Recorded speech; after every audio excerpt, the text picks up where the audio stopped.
All right, we shall begin. Just looking for my phone. Here it is, so I can turn it off. All right, this is the Brattleboro Selectboard Meeting for Tuesday, May 20th, 2025. We had an executive session at 5:30 and no decisions were made. So this is the convening of the regular meeting. John, was the meeting properly warned? Yes, Liz, it was. Thank you very much. Are there any adjustments to the agenda? All right, let's approve the minutes from April 22nd and April 24th, 2025. Do I have a motion?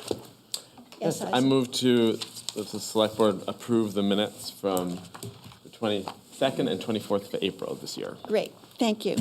Isaac has made a motion to approve the minutes from April 22nd and April 24th. All Select Board members in favor of that motion, please raise your hand and say aye. Aye. And that has passed 5-0. Okay, Chair's remarks. I went to a meeting yesterday with VTrans, and VTrans is beginning to explore the long dormant Putney Road improvements. And that was a real nice thing to hear. And first of all, because it's a state road, there is no match. So this would be entirely VTrans money renovating Putney Road. And one of the perks is that they will have a bike lane and a better sidewalk. And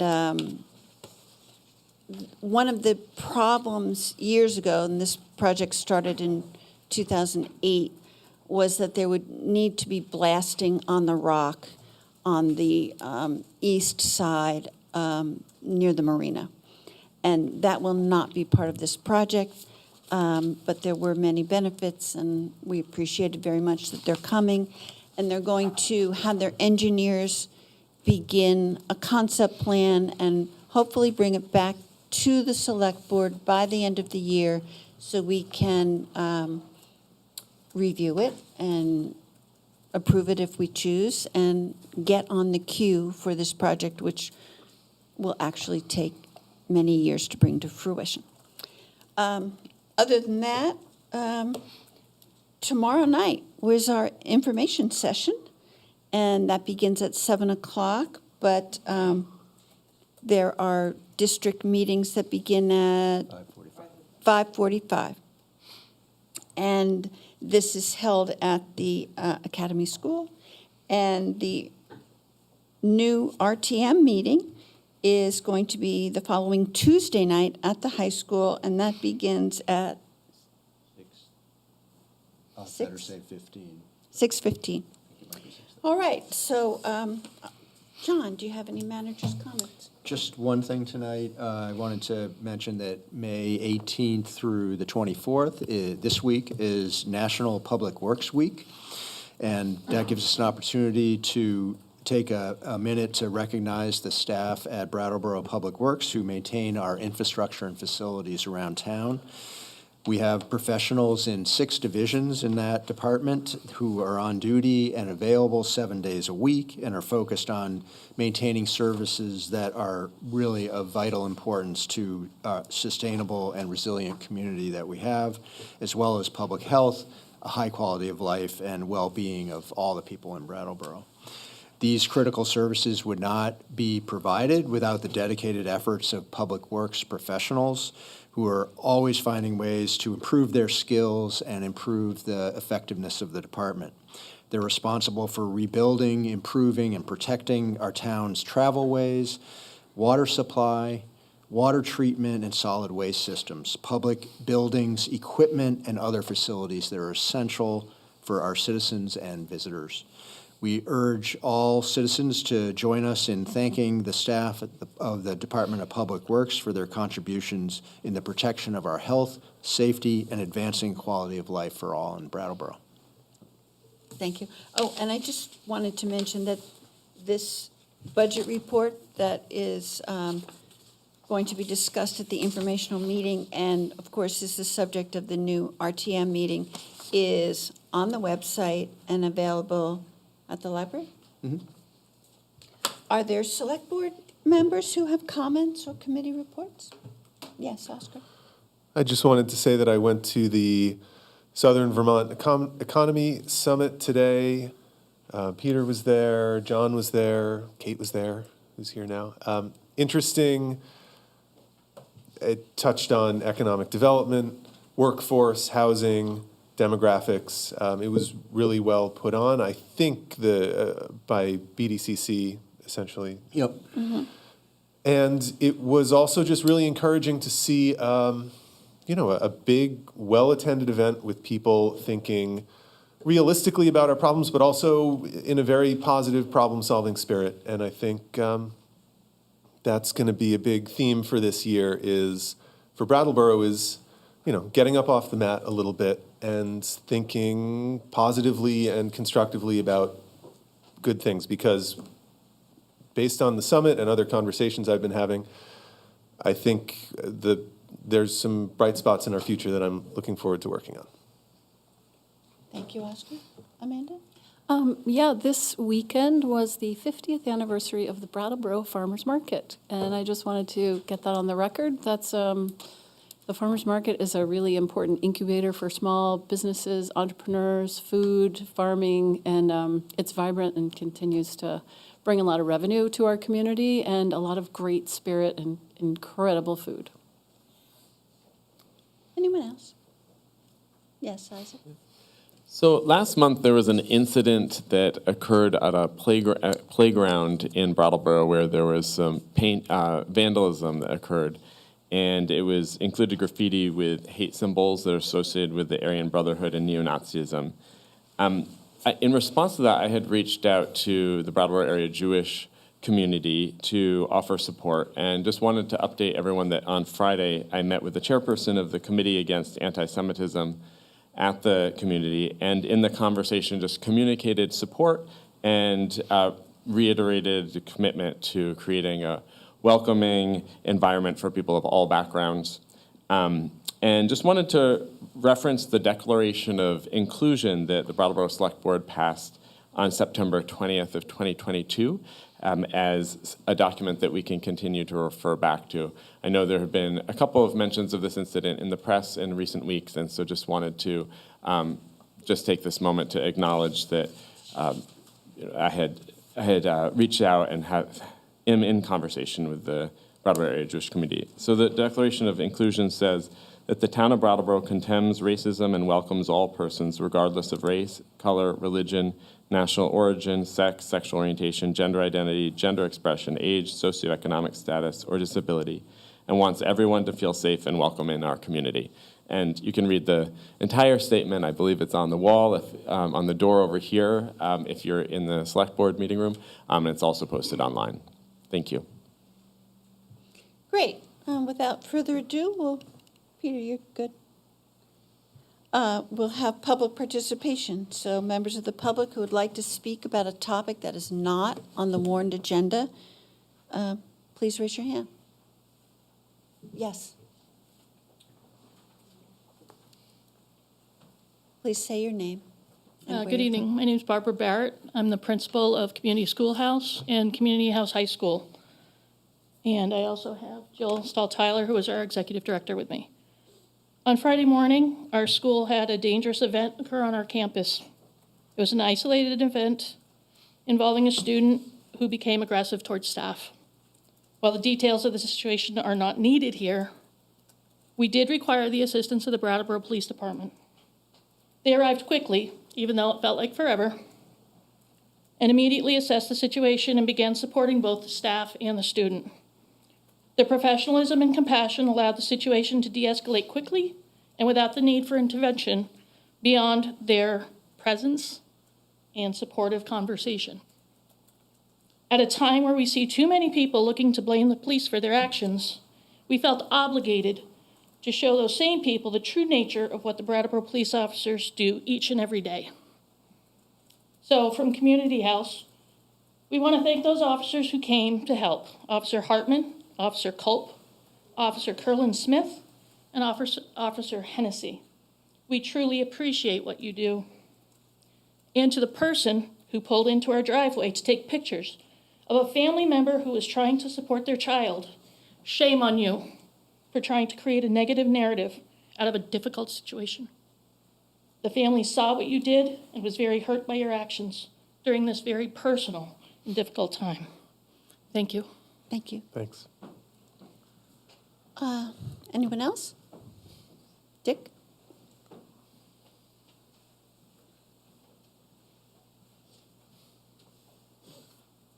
Dick DeGray, District 8.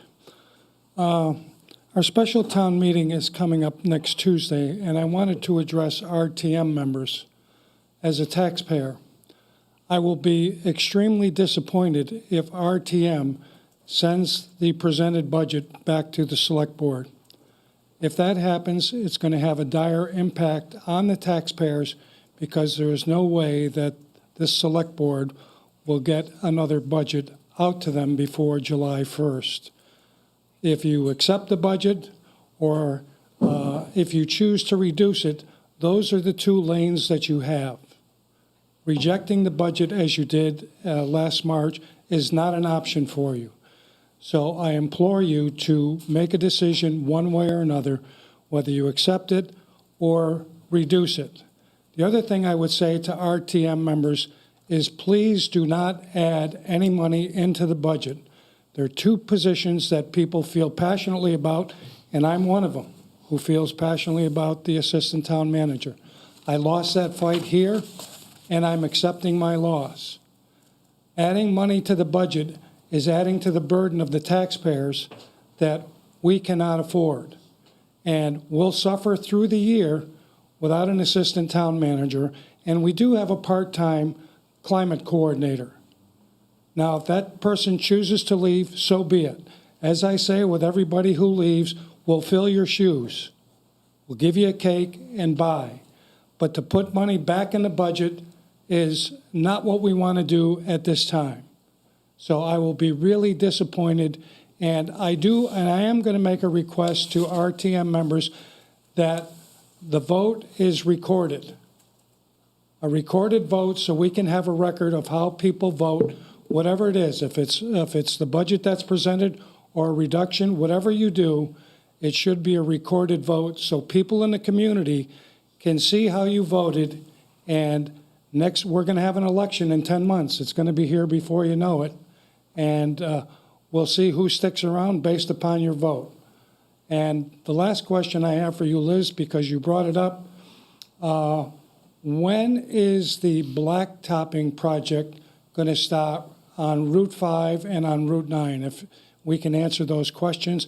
And I actually thought that the Putney Road project was going to get blacktopped this summer because the project that we started in 2008 when I was sitting where you were, and here we are 18 years out.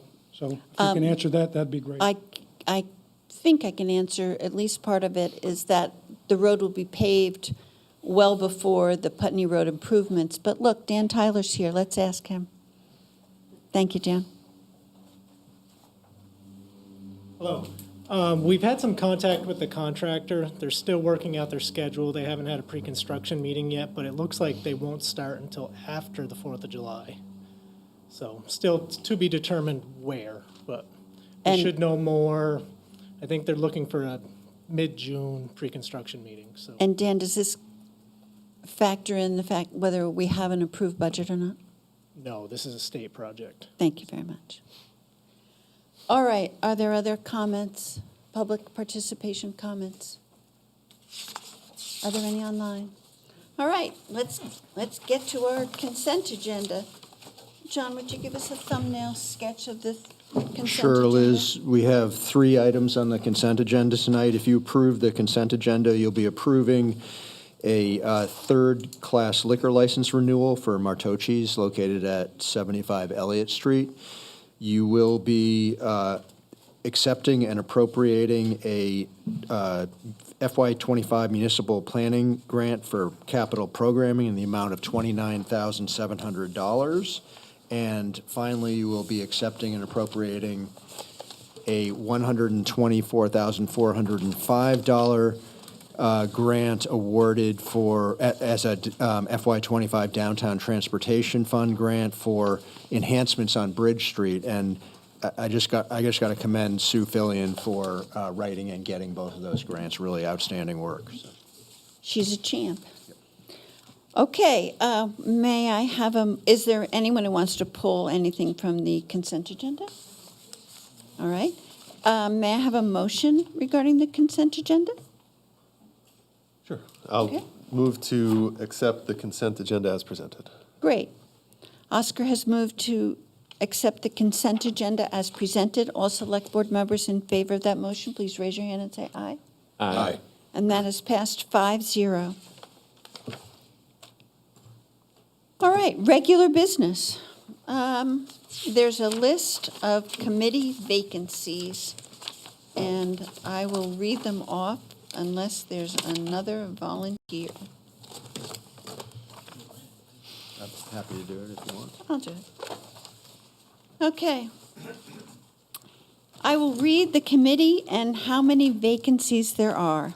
And this is being released so that people sitting in their homes will say, how can I volunteer to serve our town? Well, you could join the ADA Advisory Committee, there's 3 vacancies.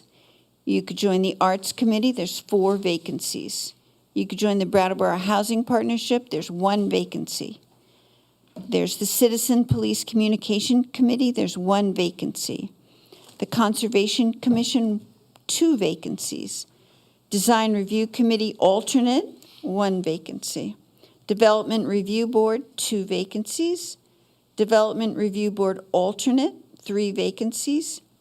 The DV Fiber Board, 1 vacancy. The Energy Committee, 1 vacancy for a 2-year term and 1 vacancy for a 1-year term. There are 3 vacancies for fence viewers, 3 vacancies for honor roll, 1 vacancy for the inspector lumber, shingles, and wood, 1 vacancy for the Nelson E. Withington Fund Advisory Committee, 1 vacancy on the Planning Commissioner, 1 vacancy on the Recreation and Parks Board, 1 or 2 vacancies in the Senior Solution Advisory Council, 1 vacancy on the Traffic Safety Committee for a 2-year term, and 1 vacancy, as a citizens representative, and 2-year term as a school representative, another vacancy. And there's 2 vacancy on the Tree Advisory Committee and 2 vacancies as weigher of coal. And so there is a form to fill out on the town website, and if you have any questions, I'm sure you could speak to the town manager's office, speak to Jessica Stickler. Yep. Okay. Any further comments on that item? I have 3 questions. Yes.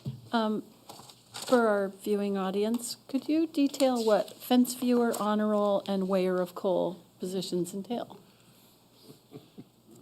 Pretty self-explanatory, man.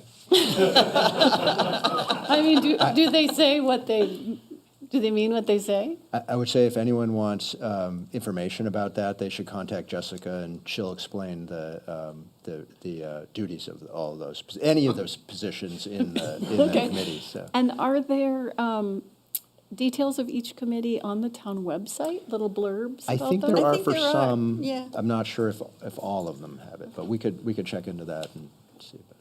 And I know that there was an agricultural advisory committee, and I wonder what's happened to that. That was through with the support of the planning. These are the ones that there's vacancies for. There may be bona fide committees that have no current vacancies, and therefore were not just listed. Okay. And how do we find the information about that?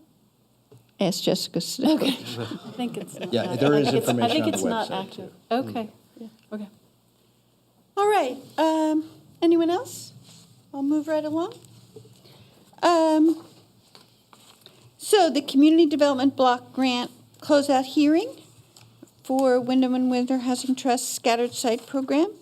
Do we need to introduce that? You should open a hearing for that. All right. First of all, and then officially open a hearing. And then we will invite Bruce Whitney to come up to the table and explain the program and the results of this. Great. I shall hereby officially open the public hearing for the closeout of the Community Development Block Grant Program, a closeout hearing for the Wyndham and Windsor Housing Trust Scattered Site Program, and I would be happy to welcome Bruce Whitney to the table. Please.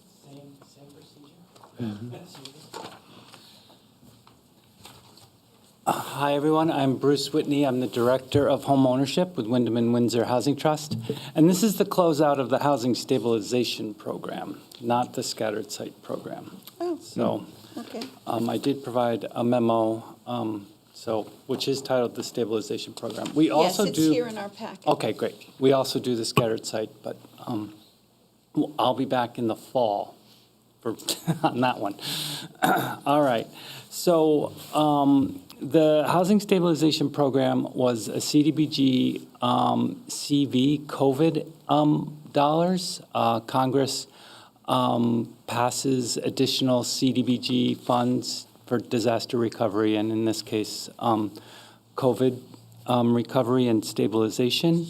The state worked with the network of 5 homeownership centers around the state to stand up a program. It provided 3 things in the Wyndham and Windsor counties. It provided financial assistance to eligible homeowners and renters. We provided financial payments towards mortgage, utilities, oil, heating expenses, water and sewer bills, property tax bills, et cetera. And we did that with 38 households. We also provided financial counseling to people, just general counseling if they were, struggling with bills and wanted that type of assistance. There was also mortgage assistance programs being run by Vermont Housing Finance Agency and rental assistance programs being run by the Vermont State Housing Authority. So many people needing help with paperwork there, et cetera. We helped them. And so we helped 330 individuals with that. And then we also were able to add a little bit of money for repairing some of the apartment units at the chalet, permanently supported housing. We had done a quick rehab early in the pandemic, and there was additional work needed. I did provide a chart in the memo, and I just want to thank the town of Brattleboro and all the staff. It's wonderful to work with the town on these CDBG grants, and they're regional in nature. So you're not just helping people in Brattleboro, but you are helping the entire region. So thank you very much for that. And, a pretty decent percentage of Brattleboro residents do receive assistance through these programs. You'll see the scattered site. It's even higher than on these percentages for the housing stabilization. Well, thank you, Bruce. And I thank you for this work. It's a very valuable service that you provided to our town, and I'm sure it kept many people in their homes, especially during COVID. And I know people who availed themselves, especially of, some apartment repair work, and it was really, really needed and necessary. So thank you. There are other people who'd like to comment? Anyone from the public? Anyone online? Anything else you'd like me to say before I close the public hearing? Don't think so. Thank you. All right, thank you Thank very you. much. Thank you. Thanks for coming, and we'll look forward to seeing you in the fall. Oh, yeah. Thanks. All right. I get to say moving right along. Pardon me? I thought I did, but I'll officially close the hearing if you'd like. I hereby close the public hearing for the Community Development Block Grant for the Wyndham Windsor Housing Trust. Okay, the next item is rail service resolution. John? Yeah, so the town received a letter from Larry Schaefer, who's the president of the Central Corridor Passenger Rail Coalition. Is Larry here tonight? I don't know if Larry is here tonight, but he is essentially asking the board to support a resolution that would request expansion of passenger rail service from Brattleboro to New London, Connecticut. This organization, the Central Corridor Passenger Rail Coalition, is working hard to improve that type of service, as well as connecting stops, which would allow people traveling that rail connection to make connections through on other rail lines. So anyways, in the board's packet is a possible resolution that he has requested that you consider passing this resolution. Great.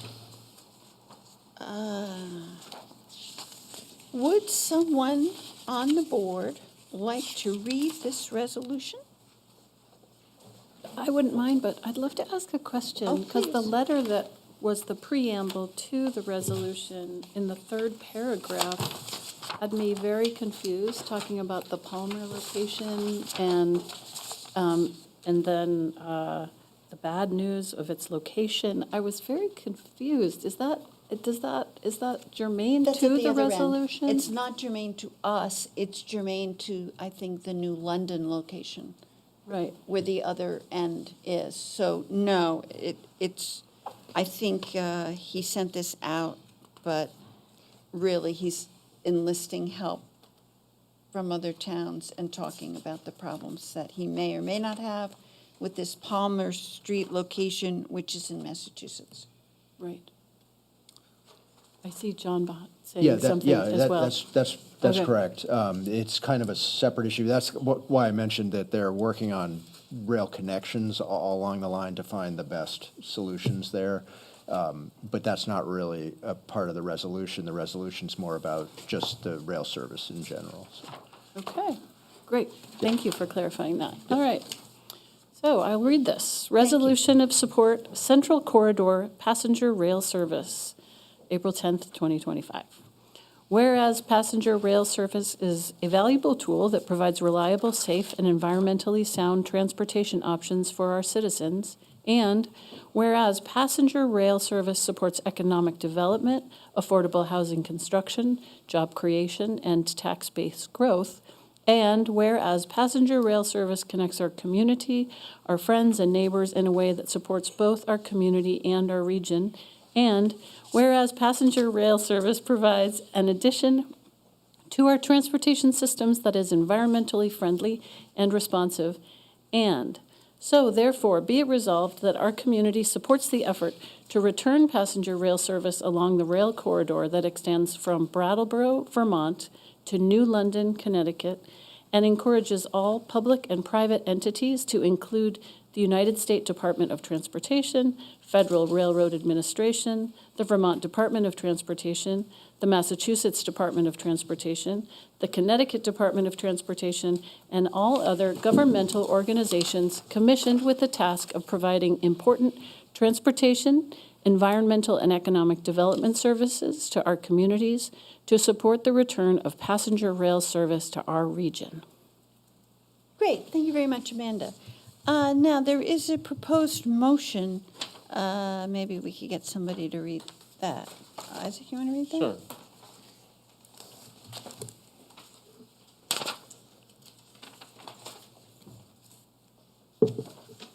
Anybody else have it right in front of them? I got it. All right, I'll motion to adopt the resolution of supported Central Corridor passenger rail service as presented. Great. Is there anyone who, on the board, who would like to discuss the merits of passing this motion? I think it's good. You think it's good? When I hear New London, being the Jersey girl that I am, I think, wait, that's the beach. And I'm all for it. And you can catch a ferry from New London to like the end of Long Island, right? Yeah, you can Yeah. go to Montauk and other beach towns, yes. There are members of the public who would like to speak. Mr. DeGray?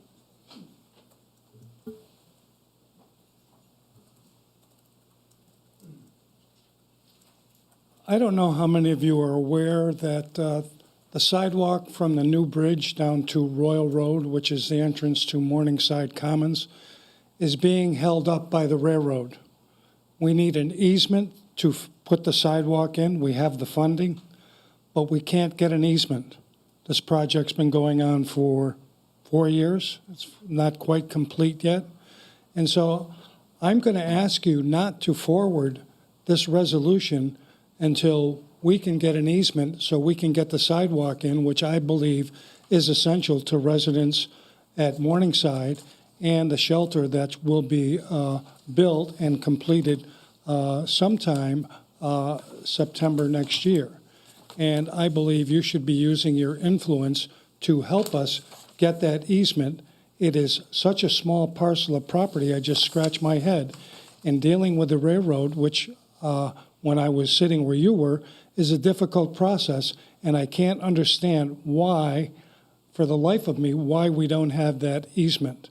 And so having Larry here, who signed this document, maybe help us get that easement, would go a long way to getting that sidewalk in, which I think is critical to the residents at Morningside and the new shelter residents that are going to be coming. Thank you. Thank you. I note that the person who sent this letter really has nothing to do with the rail line. Sure. Is it Conrail?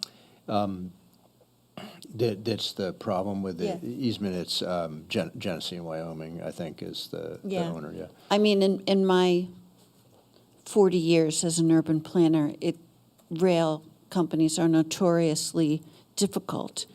And, I mean, I'm sure that, will we be meeting with Amtrak at all in the near future? We probably will be. I can certainly look into the status of this. I've heard about this issue. I don't know what any role that the town has or what the current status is, but I could look into that and update you. So Sure.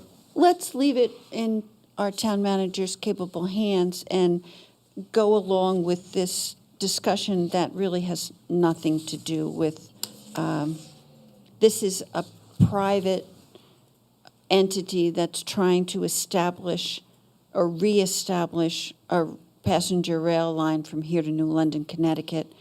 And I'm sure we all support that. Gemma Seymour wants to speak to us. Is there anyone else online?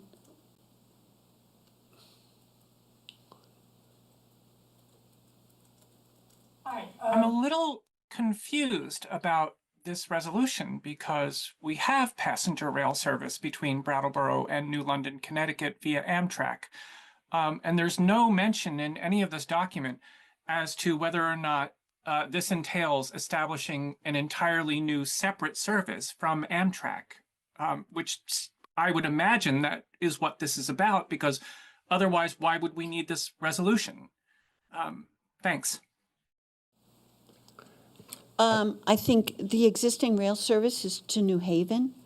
And so I think this is establishing or reestablishing a long dormant line.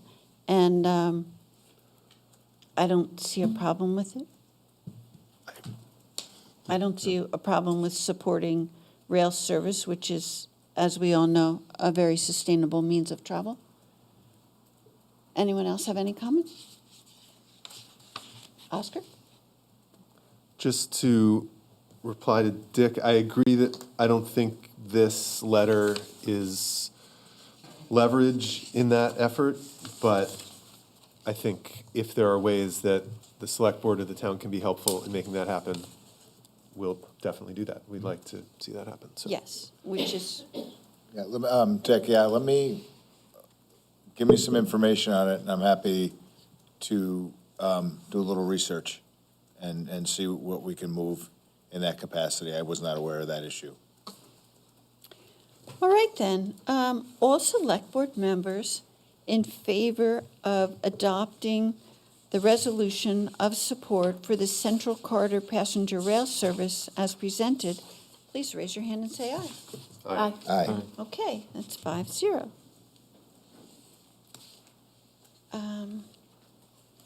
All right, now, moving right along. Next is Green Mountain Power Company update. Tim Jones from Green Mountain Power will be in the meeting to discuss various upcoming Green Mountain Power projects with the board and the public. Welcome, Tim. Thank you. Please.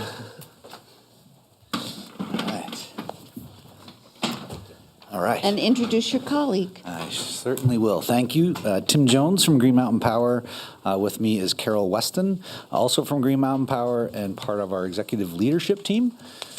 And thank you to Jessica for getting us on the agenda tonight. And I really appreciate the opportunity to come here before the board informally to share some exciting news that we have regarding a capital rebuild program that we embarked on last fall. It's called the Zero Outage Initiative.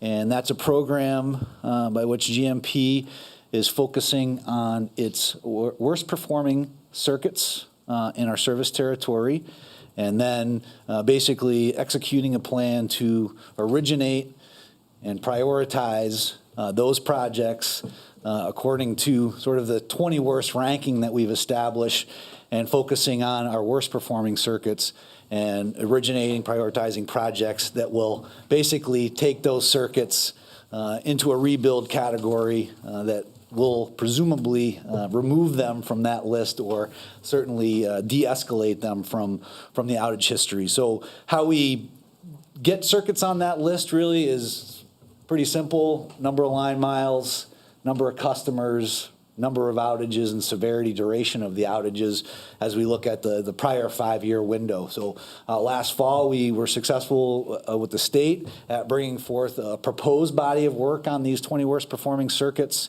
and granted permission for the next 2 years, culminating in October of 2026 to identify and execute, rebuild, and put in service strategic projects against that backdrop, against that script. And the opportunity tonight is for us to really just share that program. We don't have any specific asks of the town tonight. I do expect that we'll be back later this summer. Carol and I have been on tour here for the last couple of months, probably close to 20 communities that we've canvassed since we started. And then June, we'll sort of be coming back around to some other select towns with work that we have ready, shovel ready to get into this summer. So the tenets of our program are really to, in the more urbanized areas, let's say Western Ave, for example, on the west end of Western Ave, where we have a project which is a candidate for a rebuild in place overhead with our best storm-hardened technology, going from sort of the open wire configuration you see there, but really the project would go from I think it's Meadowbrook Road to about Sunset Lake Road, sort of that last mile of Western Ave. All that very busy overhead will be rebuilt in place with more resistant, storm-resistant conductor and taller poles, again, just giving ourselves a rebuild and putting to rest any sort of problems along that stretch. Of course, a lot of businesses along there, but that also sort of ties in going out west, where we've rebuilt over Hogback in the past years as well. So it gives us the ability, this program gives us the ability to identify lines that we can work on that give us the biggest benefit, i.e. get to the most customer value that we can by rebuilding them. Therefore, when we have an outage, the main lines are protected, and we're really dealing with those things sort of off those main lines and focusing our attention there, where in past where we have a main line, and if that's not storm hardened, that's down, that becomes our focus to get that back up first. So it just sort of lengthens the duration.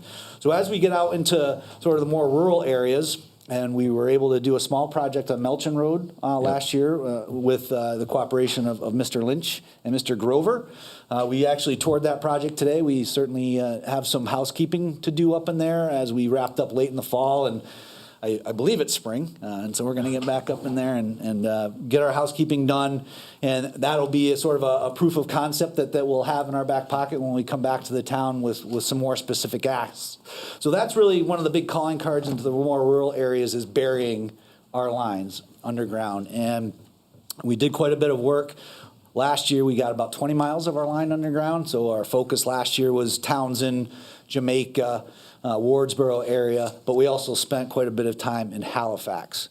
And come June 2nd, we'll be returning to Halifax, and likely we'll be there for the entirety of the summer, really into November. We have about a 6-month season that we can underground.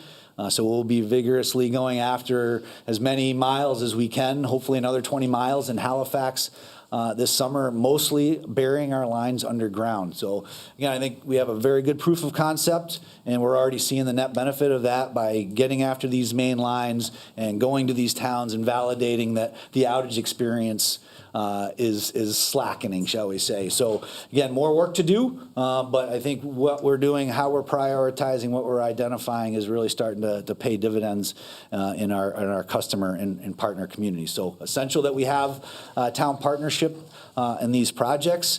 We can't do it without you, even though some of our work, they say Western Ave is a state highway, and we'll certainly have a state highway permit to operate that. We certainly need to work with your public works. And what else is going on Western Ave right now? You know, it's going to be summer. We've already talked about road construction. It's already here. So some of the things that we'll reach out, we'll probably be ready to build that Western Ave project, probably late June, July. So we'll coordinate behind the scenes and make sure that our traffic control planning, our time of day, and all of the sort of logistics that go around that project sort of pass muster with what the town might be having going on out there. But certainly open that channel of communication with our construction management team to say if there's any issues, any day, any time, here's a chain of command, or here's who you call to help remedy those situations. And I think when you see us again, we're looking at some areas just by name, Sunset Lake Road, out in the Ames Hill area. Again, some rural areas where you have some significant populations, but we do have some lines out there that present a great opportunity for us to go out and really harden some lines along some of those main drags out there. Sunset Lake, a very long road, also Ames Hill area. Give us the opportunity to get that squared away. And proof of concept, there are some other things that we're working on with the state, hopefully will come to fruition in the future, where sort of that last mile that we haven't gotten to, we have some opportunities there, possibly storage programs or something along those lines. But in order to get there, we have to rebuild our mainline infrastructure and really get that bolstered and hardened, give us the ability to really pivot or pinwheel off of that rebuilt infrastructure and really, get out into some of the more problematic areas. So that's sort of it in a big roundabout way, our zero outage program, and certainly welcome any questions. But again, thank you for allowing us to get into Melchin Road last year, and again, looking to prove those projects out over and over again in that style that it's the undergrounding is going to really work for us. Great, Tim, thank you. I have a couple questions. Sure. Do you have a list of properties or areas in Brattleboro that you intend to work on in this calendar year? Yeah, like I said, probably the Ames Hill area. You don't have like a list? Ames Hill Road, I can provide a list. Those projects are currently in design, but I could give you some sort of outline of the areas where our designers are looking, because folks will see our people out there pounding stakes in the ground or tying ribbons around poles, and so Right. sort of So smoke. We'd like to have a list. Sure, I can provide If you you could a give the list. list to either our town manager or the head of the Department of Public Works. Also, I wonder, before you do any work, I'm assuming that you notice the stakeholders, the property owners, Correct, and then you also notice the town. correct. And can you tell me how many miles of underground utility are currently in Brattleboro and are planned for Brattleboro? I could not tell you miles underground right off the top of my head, but I will include that with the list. Great. Currently, under this zero-outage program, we don't have anything in town proper that we would be doing underground. It's mostly where we're looking out into the more rural areas, specifically dirt roads are sort of our prime Great. opportunity Well, I mean, there. undergrounding is a really valuable service that utilities providing, and especially for storms and reducing potential outages. I'm all in favor of that. If any of my colleagues would like to ask questions or comments? I would love to ask some questions. So I actually live on one of the roads that you're doing, and I've had great connections with, I think, your third-party contractor who's doing that, pulled into our yard, asked to actually move a pole. They were able to provide a lot of information. So I think our public would like to know about the third-party contractor that actually does the carving of the road and who you're working with. In terms of noticing the residents, I have not seen anything from GMP, whether it's a postcard or notification. And we own like 600 acres that you're on that line. So, so just curious, maybe I missed it, but I just kind of flagged down the guy who was putting the flags and tell me more about what you're doing. I want to say that the work you did on Milton is awesome. 2 brush fires in the last, 7 or 8 years, Yeah. significant amounts of forest fire and resources going into that, a quick solve of that, and how quickly you came in, did it, and had it completed blew my mind. I was like, so that's awesome. And also the speed at which you actually accomplish this through your third-party contractor. It's good for the public to know how long their road's going to be blocked, because it's surprisingly not that long. So anyway. And then also possibilities for fiber and all that stuff that go into when the conduit's laid. I think the public would probably like to hear about that. Sure. I'll sort of take them in order if I could. So just your own personal situation, we typically do not canvass our customers or folks along the line until we're getting a little bit closer to pre-construction. So right now, it's just project concept going out, conceptually laying out the line. Will this work? Is it constructible? Those types of things. And so I think the interaction you had is what you would expect, is just being, having our folks out there and being approachable. So certainly if we had a project that was planned, we do weeks in advance of construction notification just to let folks know. And that's really after everything's shovel ready, after we've been back to the board, gotten everything approved, generally announce ourselves, and then folks will get that mailer. We also have the ability to go to door with door knockers, whatever it takes to really just sort of make contact with people and just make sure that they know what's going on. Our contractor, our construction management contractor, is a company by the name of Qualis. So we employ them. They have project designers, right-of-way agents, and construction managers. So they basically give us the whole gamut of what we need to originate and build and close a project onto our system. And the trenching contractor is PLC, P-L as in Larry, C. And that's a specialized company that we partnered up with about 1.5 years ago that does this specialized direct bury trenching work for us. You may have seen the big orange machine out there with the 10-foot cutting wheel that installed those conductors out in Melchin Road, and that's what we'll be employing across Halifax this coming summer as well. So that's PLC, and we also have some other local contractors that support them with earthwork and replacing all the lifts in the road and doing restoration work as well. And then we always have a GMP employee on these projects that's also out there and available. Safety and customer service first, but then anything sort of that happens that would need escalation or any sort of input from one of our own professional linemen to make sure that things are going to standard. So those are some of the fail-safes that we have in place. And I forgot, was there one more? The conduit for The conduit, yes. So we are, GMP is taking the initiative of putting a spare interduct conduit in the ground with our power conductor that has room, I believe, for up to 3 telecommunications or joint utility partners, as we call them.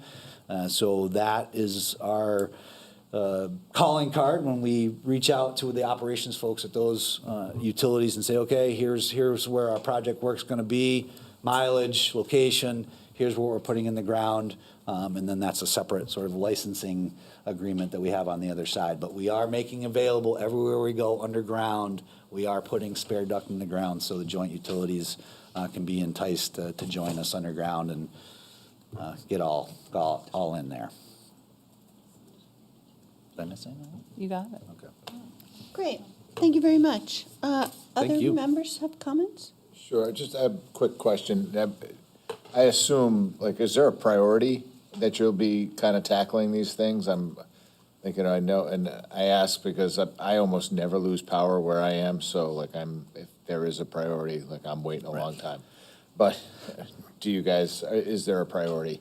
There is. There's a top 20 worst circuits in our company, so we're really focused on the top couple right now. The EJG7, which has probably seen the most work, which is the Jamaica, Townsend, Londonderry, Stratton area, and the 56G1, which is down in the Halifax area. So that's been our primary focus. Those 2 areas will again be a focus this year. We're obligated under our order from the state where Tim, we've identified a couple of let's circuits. talk about Brattleboro, because that's what we care about. I was trying to Are answer there- the prioritization. Yeah, No, but I'm within sorry. your prioritization list, are there sites in Brattleboro? Yes. Yes, there are sites in Brattleboro that are on our top 20 list. Yes. In Snowmageddon of March of 2024, Yes. we were out of power. We have a dairy farm, right? We were out of power for 7 days. Mm. That's a long time to run like a diesel generator to milk your cows and cool the milk. So we are thrilled. Yeah.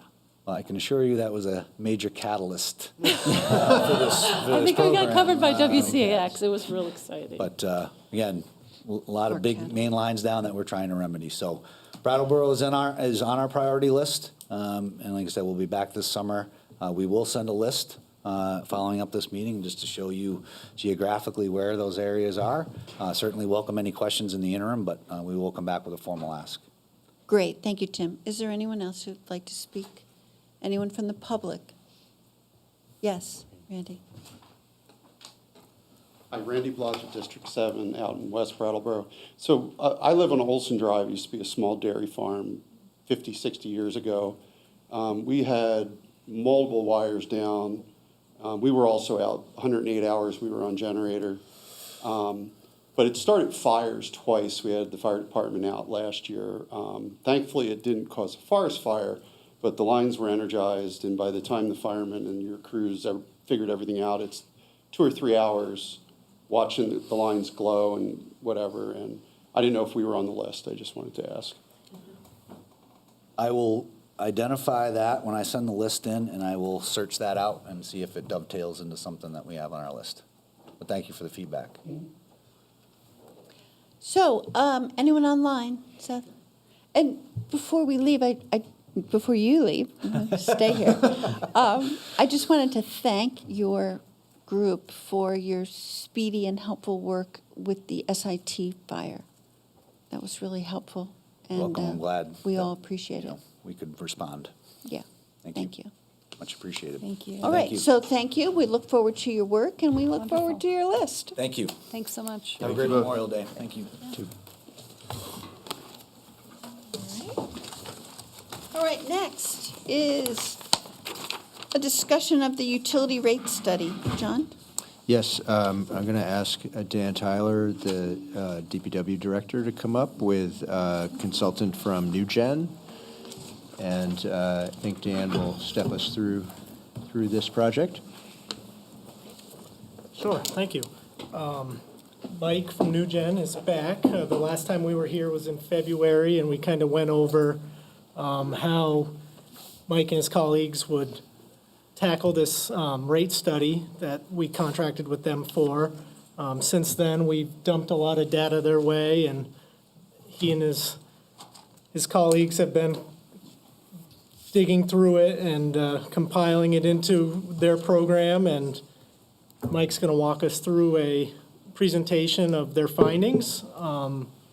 Not looking for any decisions from you tonight, but maybe some feedback. And in the background, we're working on the utility budget, which we'll bring back to the next meeting. So we'll. Dan, before Mike begins, your background in this memo was interesting because it just shows that our utility rates are fluctuating.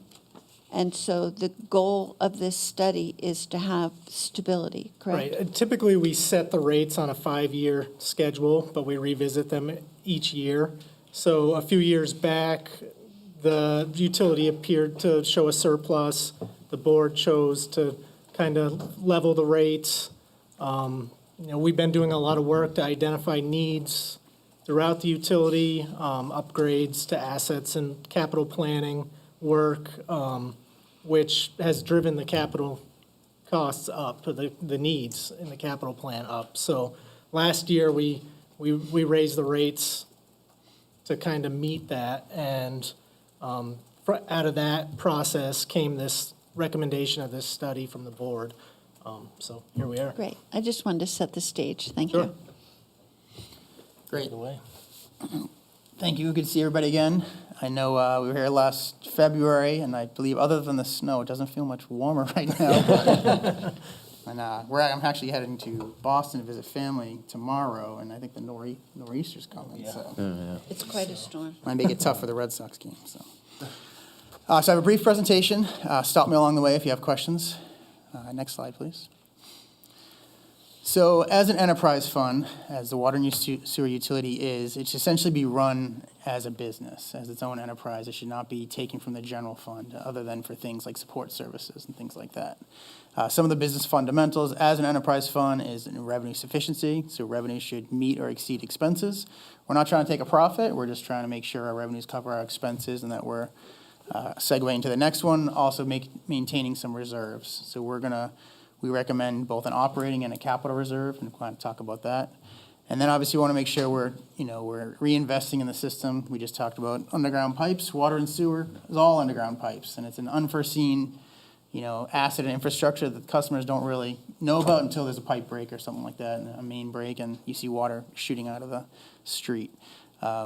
It's usually your largest investment as a municipality, water and sewer infrastructure, the treatment plants, the distribution lines, collection lines. So we want to make sure we're planning for the future in capital. Next slide. So what are some of the factors that affect your charges and your rates?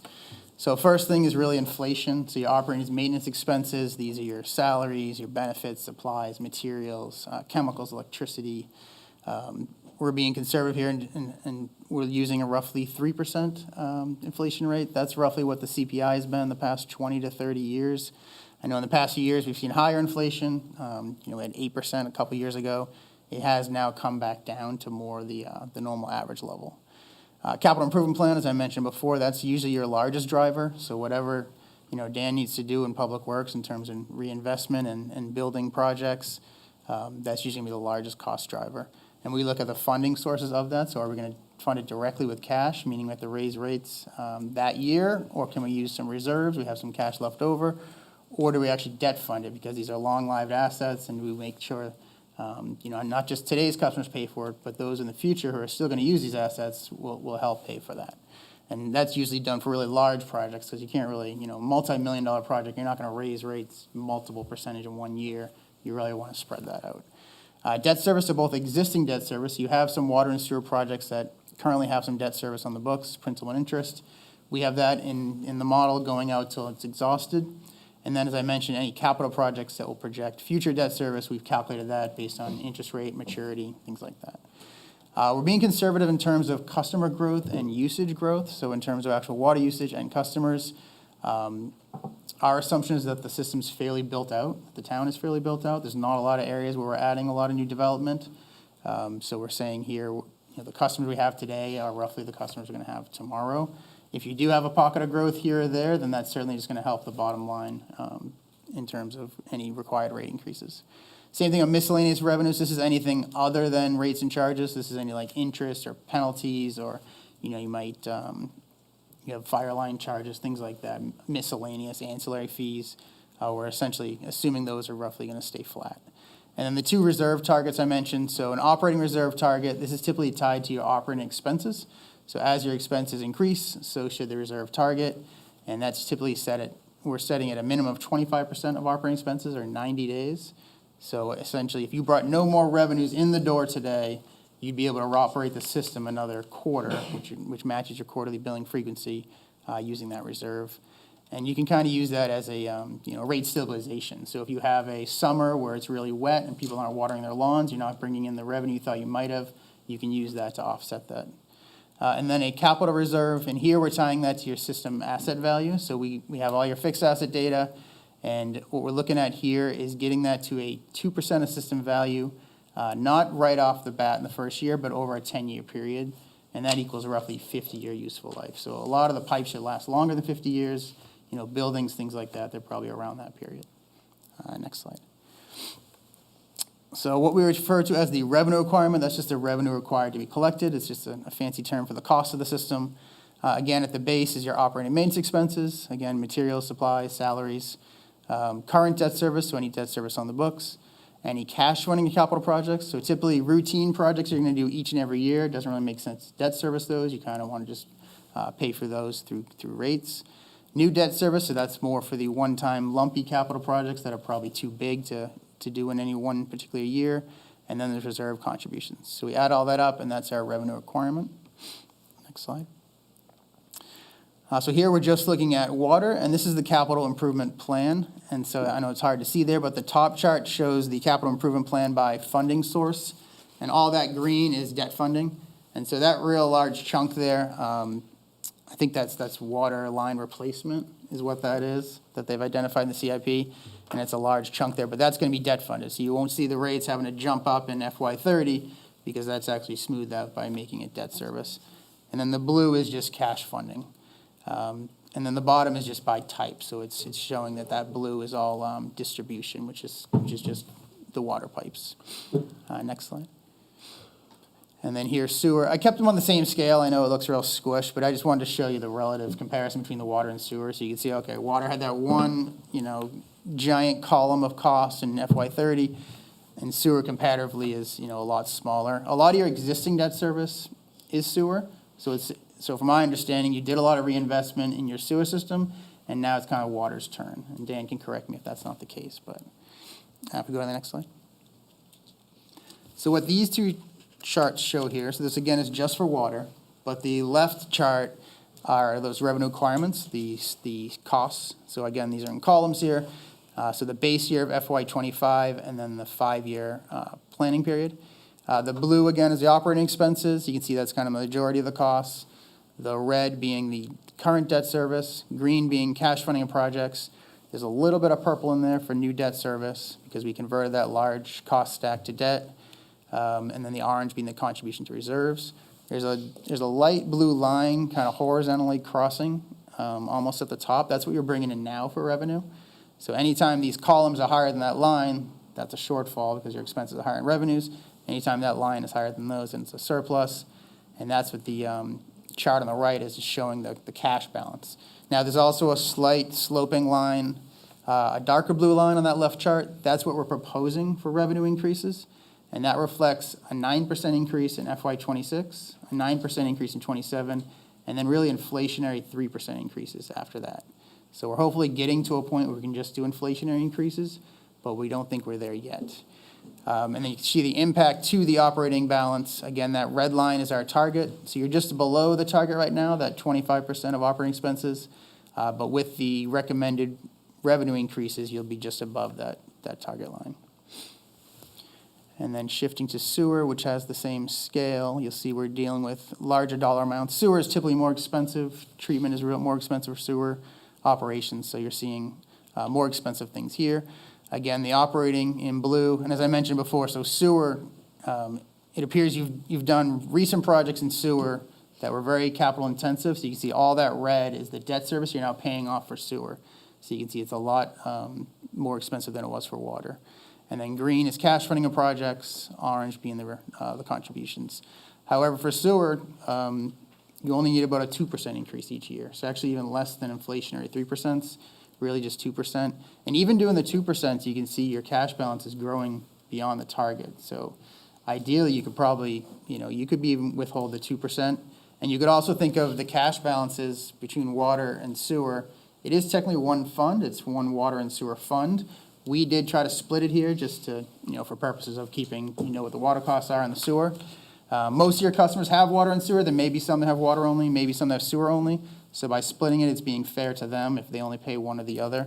But this is what the need would be there. Next slide. This is just taking those, this is for water again. So your current rate design, if you're not sure, you have a charge that varies by meter size. That's a fixed charge. So regardless of how much water you use, you pay a quarterly fixed charge. And the majority of your costs are fixed, so it does make sense to have a portion be recovered through a fixed charge. The larger your meter size, the more you would pay for that fixed charge. But the majority of your customers, probably 90%, fall within that 5/8 or 3/4 inch meter. So right now it's $40.78. With that 9% increase, it would go to $44.44. And then any usage you have, just apply to per 100 cubic feet. And you can see that $2.96 becomes $3.23. And then the next one is for sewer. The same setup, quarterly fixed charge that varies by meter size. And then you'll see there's a bottom charge. You do have some customers, as I mentioned, that don't have any water service. They're unmetered.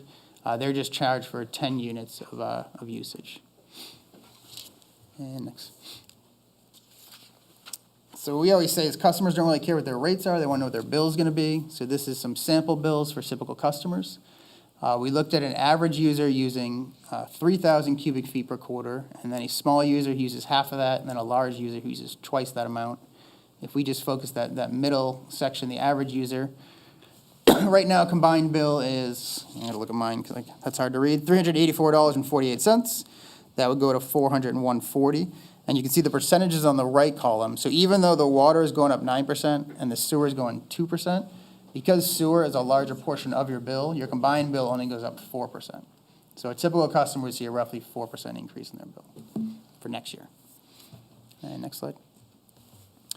And then comparing to surrounding utilities, it's always an apples and oranges because every system is different. The density, how many customers you have, the treatment process.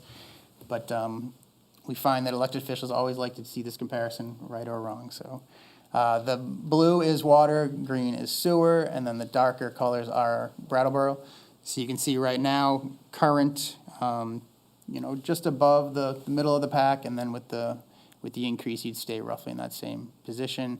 And again, this only reflects rates from other utilities that we're able to find currently. We don't know if anybody else is doing an increase. It only reflects their current rates. Next slide.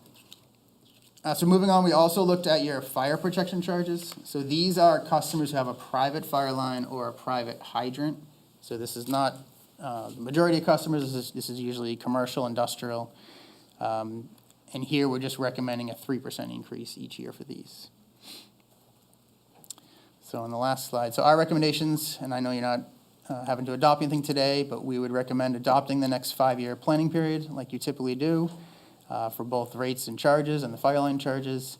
And then ideally, the model we've built is the town's property. So we're working with Dan on kind of how to work with that model. He can take numbers, replace the budget numbers with actual numbers, see how, does everything still hold? If the 5-year plan holds, that's great, you don't need to touch it. If something else happens, you can come back and revise it up or down, depending on the nature of it. You really only need a consultant to come in maybe every 3 to 5 years if you want to do a full study. Yeah. Any questions? I do. Yes. Thank you very much. This is very helpful. It's my understanding that the state of Vermont gives generous loans and/or grants for utilities. I know we experienced that recently with, a very, like a 1% interest rate and then a buyback and all that stuff. So the capital costs that you're discussing here, does that include the generous terms that the state of Vermont generally gives. So your existing debt, the portion you're paying off now, yeah, that is pretty generous. Has some loan forgiveness in there or some interest forgiveness, and there's like maybe a 1% to 2% interest rate. So that's great that you can get that. We were a little more conservative when we projecting future interest rates. I'll have to double check. I think we used 3%, but I can check for you exactly what those numbers were and the maturity. But if you do notice that one slide for water that had that large amount that was going to be debt funded, the year we have the project, we don't start the payments till the next year. So I think only 1 year of that is even in the 5-year plan. So the future debt service is really like the next 5 years after the 5-year plan. Now, the model does go 10 years, just so we see things don't fall off a cliff. We're recommending 5-year projection period, but there's a 10-year plan in the entire model, so yeah. And then, Dan, what Mike was just saying about taking over the model, you and your staff feel comfortable in working with that model? Yeah, absolutely, and we have Mike's number, so if we need assistance, it's a matter of them looking over our shoulder initially, probably, and making sure we're plugging the numbers in correctly. Great. But. And have you heard anything about the state being less generous in the future? It's up in the air right now. I think we'll know more soon. A lot of that money's federal funding that has come through, so right now the terms remain. Anything that we have in the works now will remain, but going forward, it's a little questionable. We should know soon. That large jump that was shown in that slide, that's kind of a result of that asset management plan we talked about last year that Dufresne Group produced for us. And historically, we've tried to cash fund all those projects, so we had some large jumps, between now and then. And after looking at the model and working with Mike, we thought about the size of that project and combining them and, looking towards that favorable debt funding for those large water main projects versus trying to cash fund them, because that was just going to drive the rates through the roof. So. And I think what's proposed is also a big jump, and, we've been jumping a lot in Brattleboro. So I think that last chart that shows the increase in perspective is really the most helpful. Do other members wish to comment? Questions? Oscar? Yeah, thank you. Seth, is it possible to bring that back up if it's not gone forever? In the meantime, that was a great presentation, great visualization in many different ways, but visualizing the costs and the changes over time, I thought that was all great. I was curious, is there a ballpark, I don't know who to ask, a ballpark cost of doing a study like this every 3 to 5 years? So I mentioned about even the updates and the holding hands thing. We have clients who sometimes say, we don't want to do it every year, you guys just do the update. Update's a lot less expensive than the original cost because we've already got the model set up and it's really just input new numbers. Or sometimes you take a shot at it and send it to us and we do maybe like a day review or something like that. But if it's already a model that's been built, it's less expensive than if we had just come in and respond to an RFP or something like that. So yes. Okay. I don't want to quote you numbers today, but I can certainly. Yeah, no, that's totally fine. Okay, so if you could go, I think, let's say page 8, maybe. Just 2 questions. So, and if you go back 1 page more, I just would like to understand a little bit more about it looks like even combining the two, there's a sizable balance. So I'm wondering if that's intentional policy on the town side. Are we saving up for something? Has it just accrued and that's a good problem to have? Or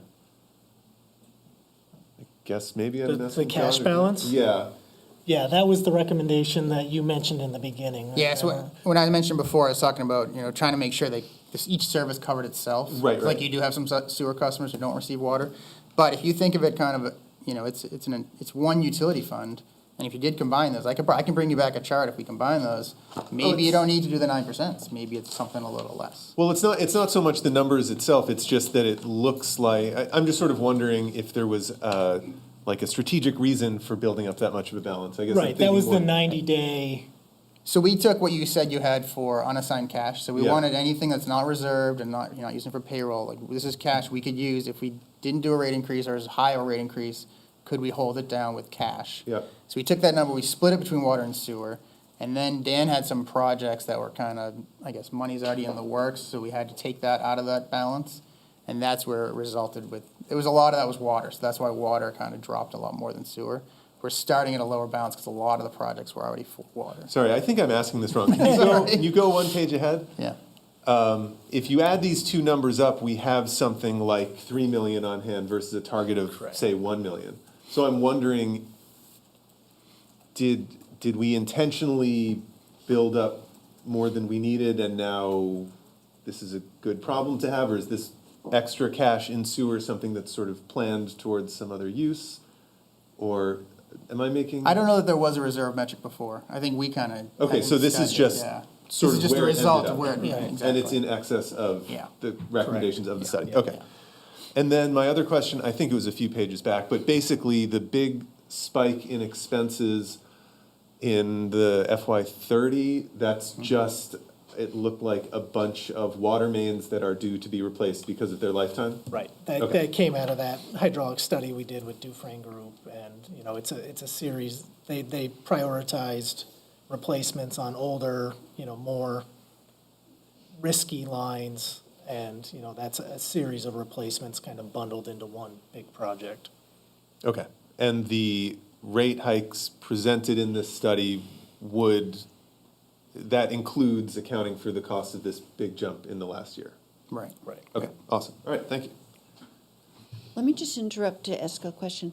So Dan, you were saying that Dufresne Group has an assessment of your needs, and that was really the basis for this financial assessment. Right. That's kind of what drove us last year when we were looking at things, you know, that we had incorporated that assessment into the capital plan.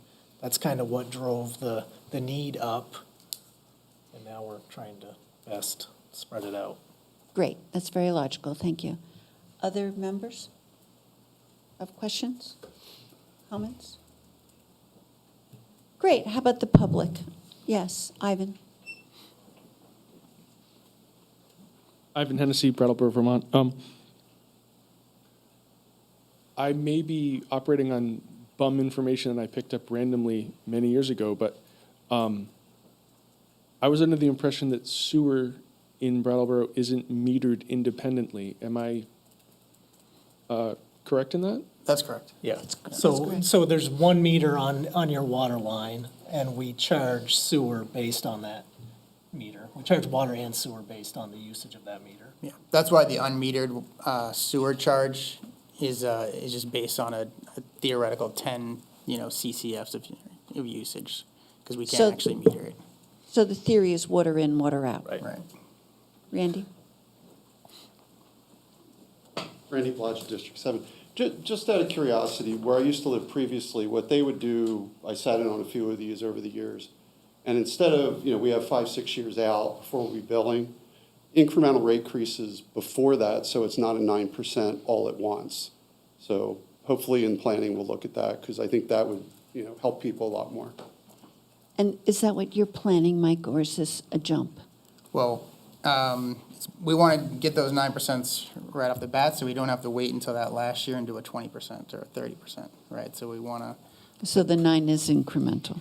yeah, it's 2 9s now, and then we can get to inflationary 3s. And it's, That's why I was asking, just Yeah. because it looked like it was out further, and you were saying about 2030. No, or no, FY yeah. 30, so that's what I was trying to get a point, Yeah. is when you're facing this. Because the sooner you can build the revenue now, kind of compounding interest effect, the better it Right. is for the future, yeah. Go ahead, Randy.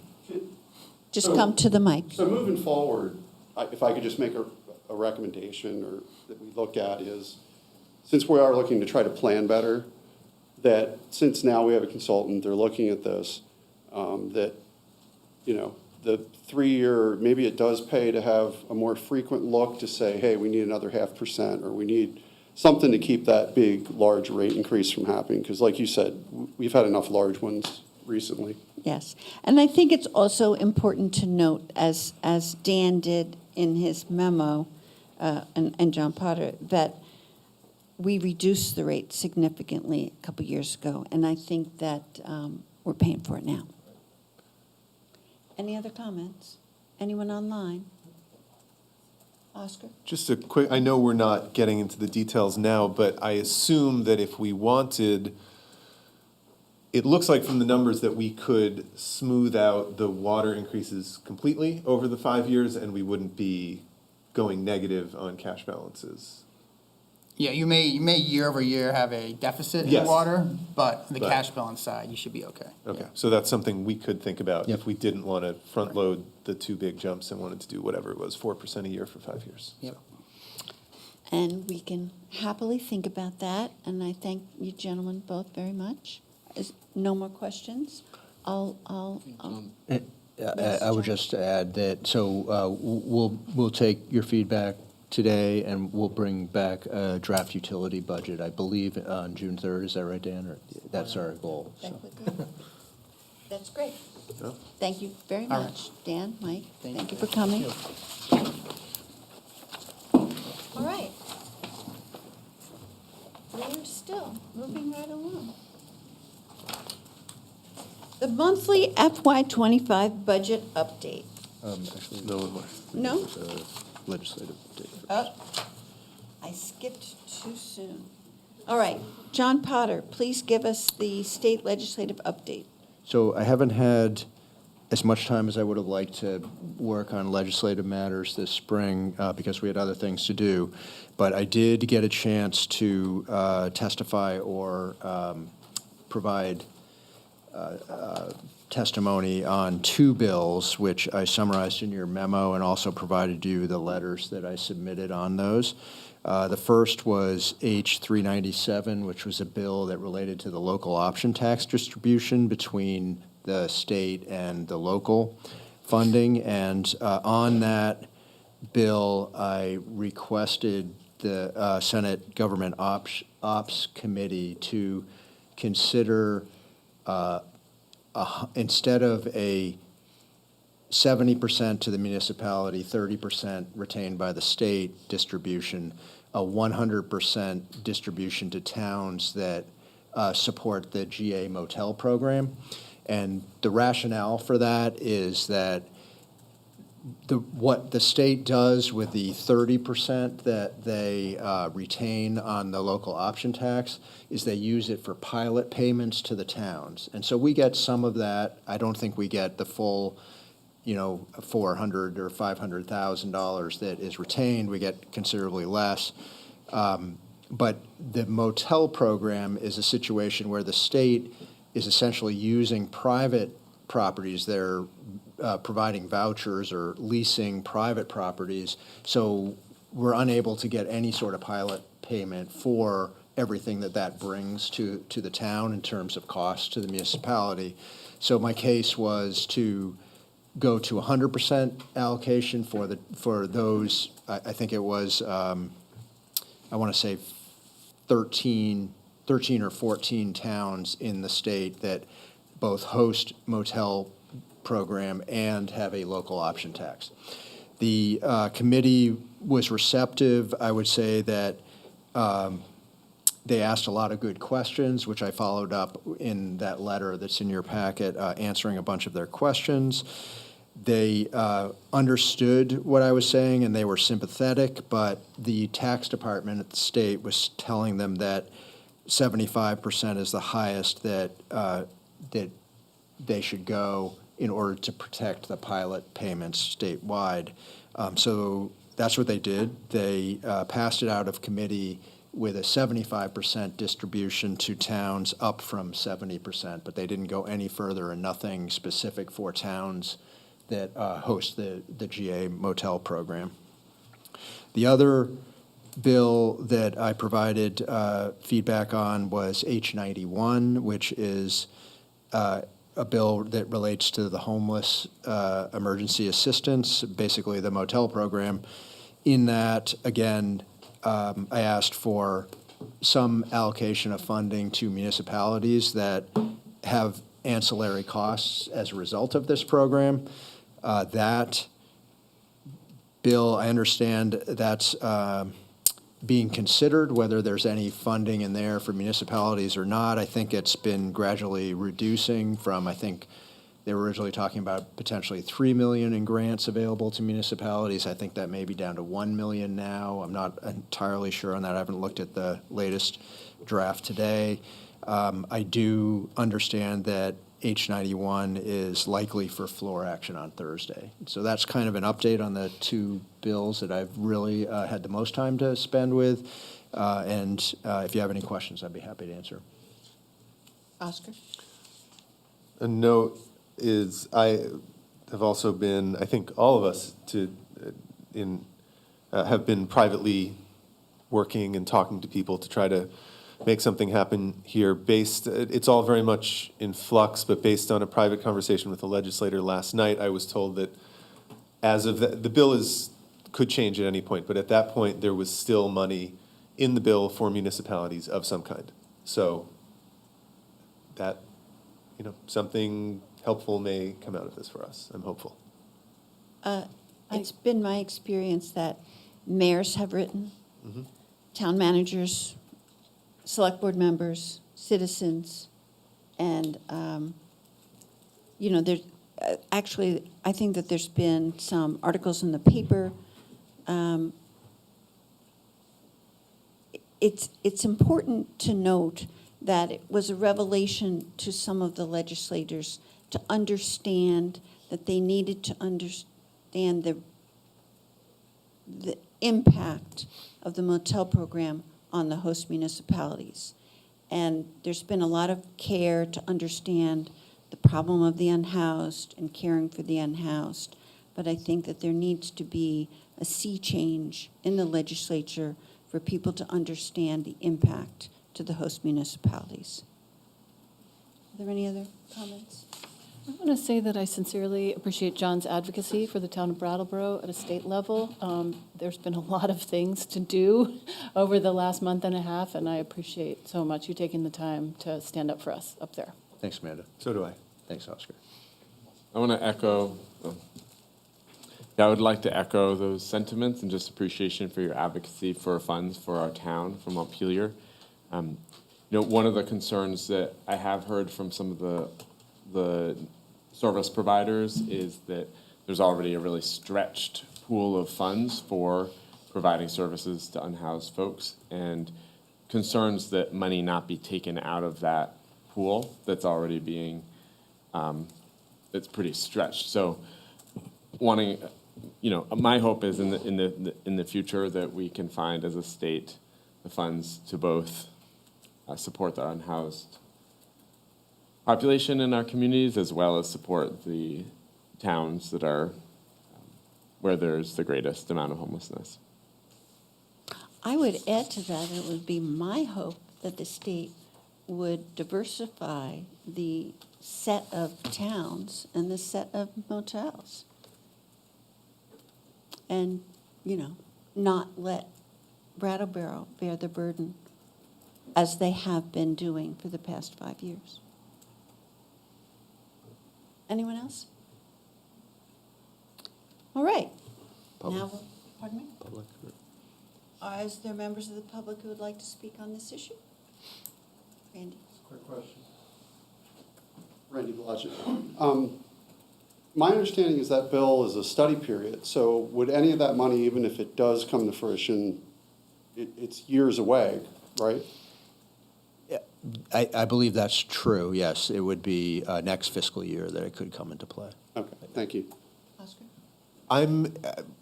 It's actually not clear to me. It's possible that some of that appropriation might be available as bridge funding for FY26, because, I've spoken to legislators and the point that waiting another year for a solution to be stood up is a big ask for the towns. They were receptive to that. So I wouldn't, none of us should hold our breath, but I think there's a possibility for FY26. Christina's iPhone.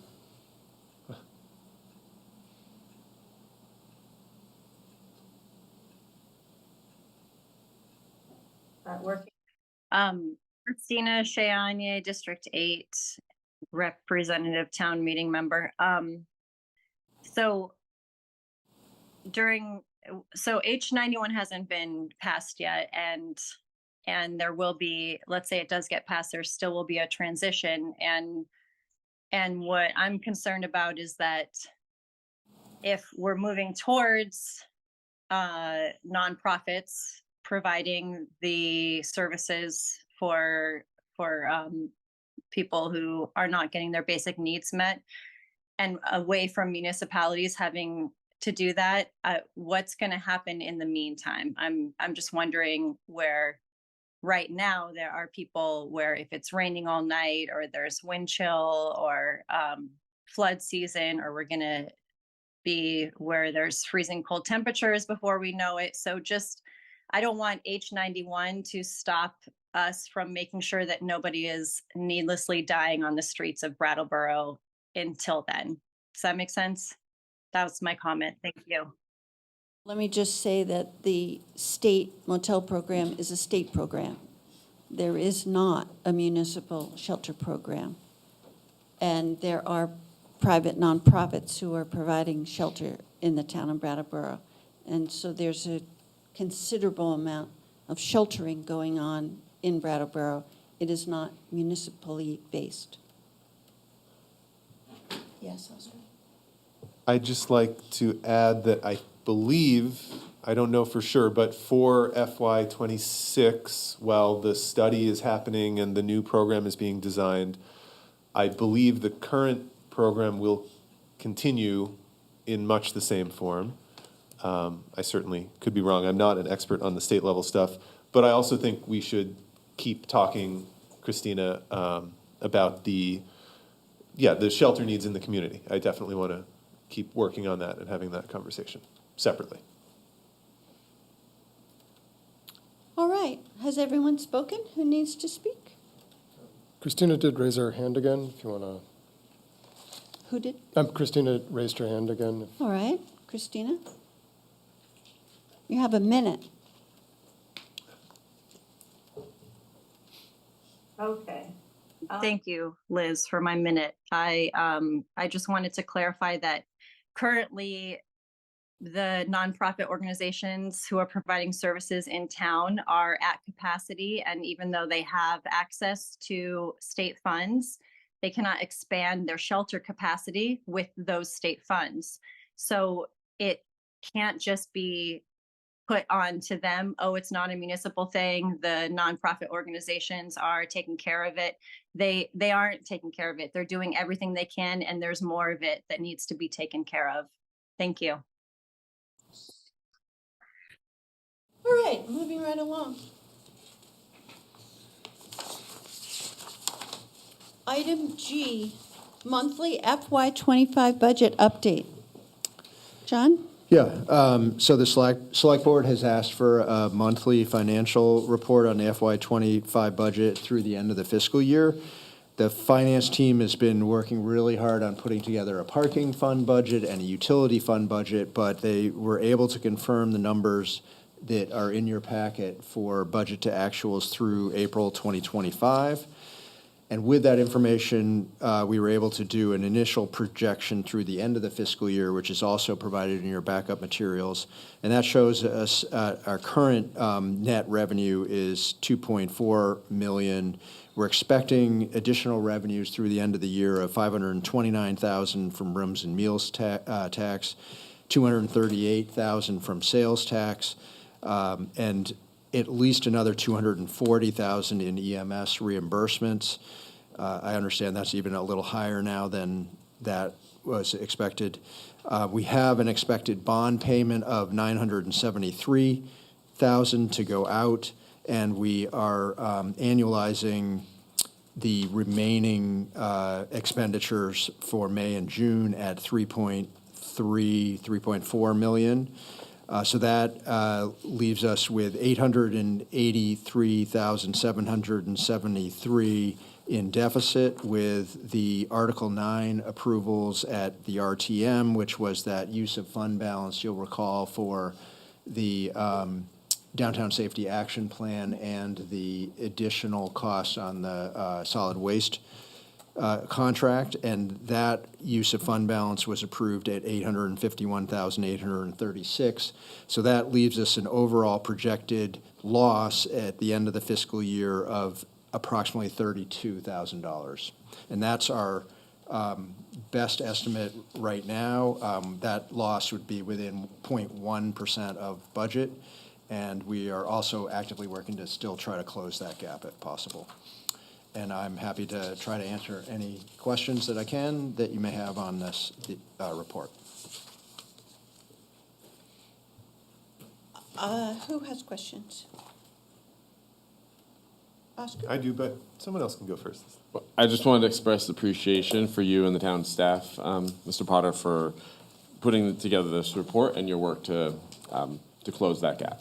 Thank you. Thanks, Isaac. Oscar? Yes, okay, couple questions. First of all, also, thank you. I am appreciative of this, and I will, I'll happily go on the record by saying that I know you're saying you're working to close the gap. If the gap at the end of FY25 is $30,000 in deficit, you're not going to hear a word of complaint from me. That's minuscule and well within the bounds of sort of normal, just how it goes, operating a big budget. So a couple clarifying questions from me. Expected bond payments have their own item here. There's also a bond/notes expenses line about half of the way down. Are those, and so there in the line items, there's 800,000 left in bonds. Are those two separate, has that been pulled out just because it's a big thing and actually the number is 973?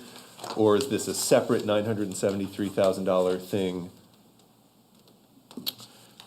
I don't know. I will find that out for you. I believe the 973 is probably what we have the most current knowledge on. So, Okay. Yep. But either way, as long as, either way, that's more for my own information because the math sort of works out either way on that, I think. The annualized spending for the next 2 months, I poked around a bit on my own and feel fine about. I think we were 1.7 million spent in April, front-loaded at the beginning of the year, but I'm comfortable with that. I have 2 questions beyond this. Fire revenue is way up from April. It's a $640K jump. I understand we had a ton of reimbursements outstanding, but in the budget, the non-EMS fire revenue is budgeted at like 100,000, somewhere in that ballpark. So the majority of fire revenue is EMS. Mm-hmm. That would mean, well, first let me ask the clarifying question. I think the answer is yes. This 1.37 million includes the 250K in seed ARPA funding, right? Yes. Okay. Even so, 1.1 million through 10 months in fire revenue would be a huge overperformance in EMS reimbursements. So that would be great news. I just wanted to double check because it's a big jump and that we feel good about those numbers and that's actually happening. Yeah, I think it is actually happening. I think it's being driven by our call volume, one thing. It's also, this is an estimate, so it's based on accounts receivable. That still might not materialize by the end of the year. I think you should be thinking 100 or 150,000 play in that is potentially, either way, is probably a reasonable way to think about it. But it's basically what we have in hand right now is 877,386. Our accounts receivable are 459,103. Since these numbers were completed in April, at the end of April, we already have another 117,000 in hand additional. So that sorry, can you give me those 2 numbers again? The 877,386 was in hand at April 30. We now have an additional 117,000 in hand. We are projecting 459 in accounts receivable, which is based on the percentage performance that we've been So seeing. that's really, whatever, $1 million and change of billings. That's, I mean, yes, so if all that bears out, that would be a huge windfall, basically. We're doing well, yes. It's also a lot of work. It is, but we've already sort of seen and sort of agonized over the expenses side of that in the overtime and in the new staff position. So this, I think, if it bears out, will be really welcome. So that is great to hear that it's looking that way.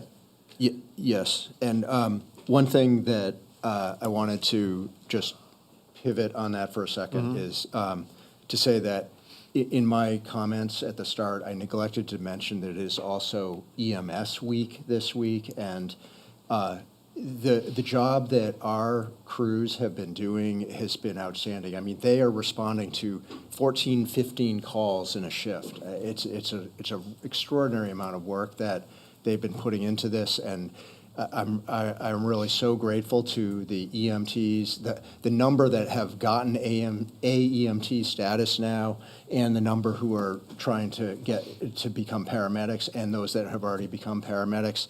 I think we should be super grateful to them, and this is a week to recognize them. And so if you have a chance to stop by the fire station and give them a thank you, I think that this week would be a really great week to do it.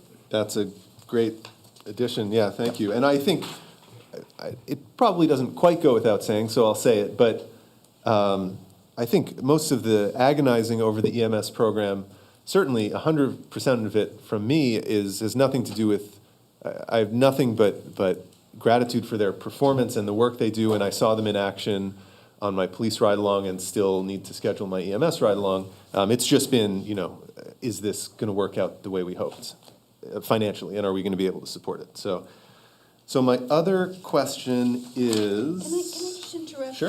Direct the public to the backup, which is quite voluminous, but there's the general fund, all departments, page 2 of 18.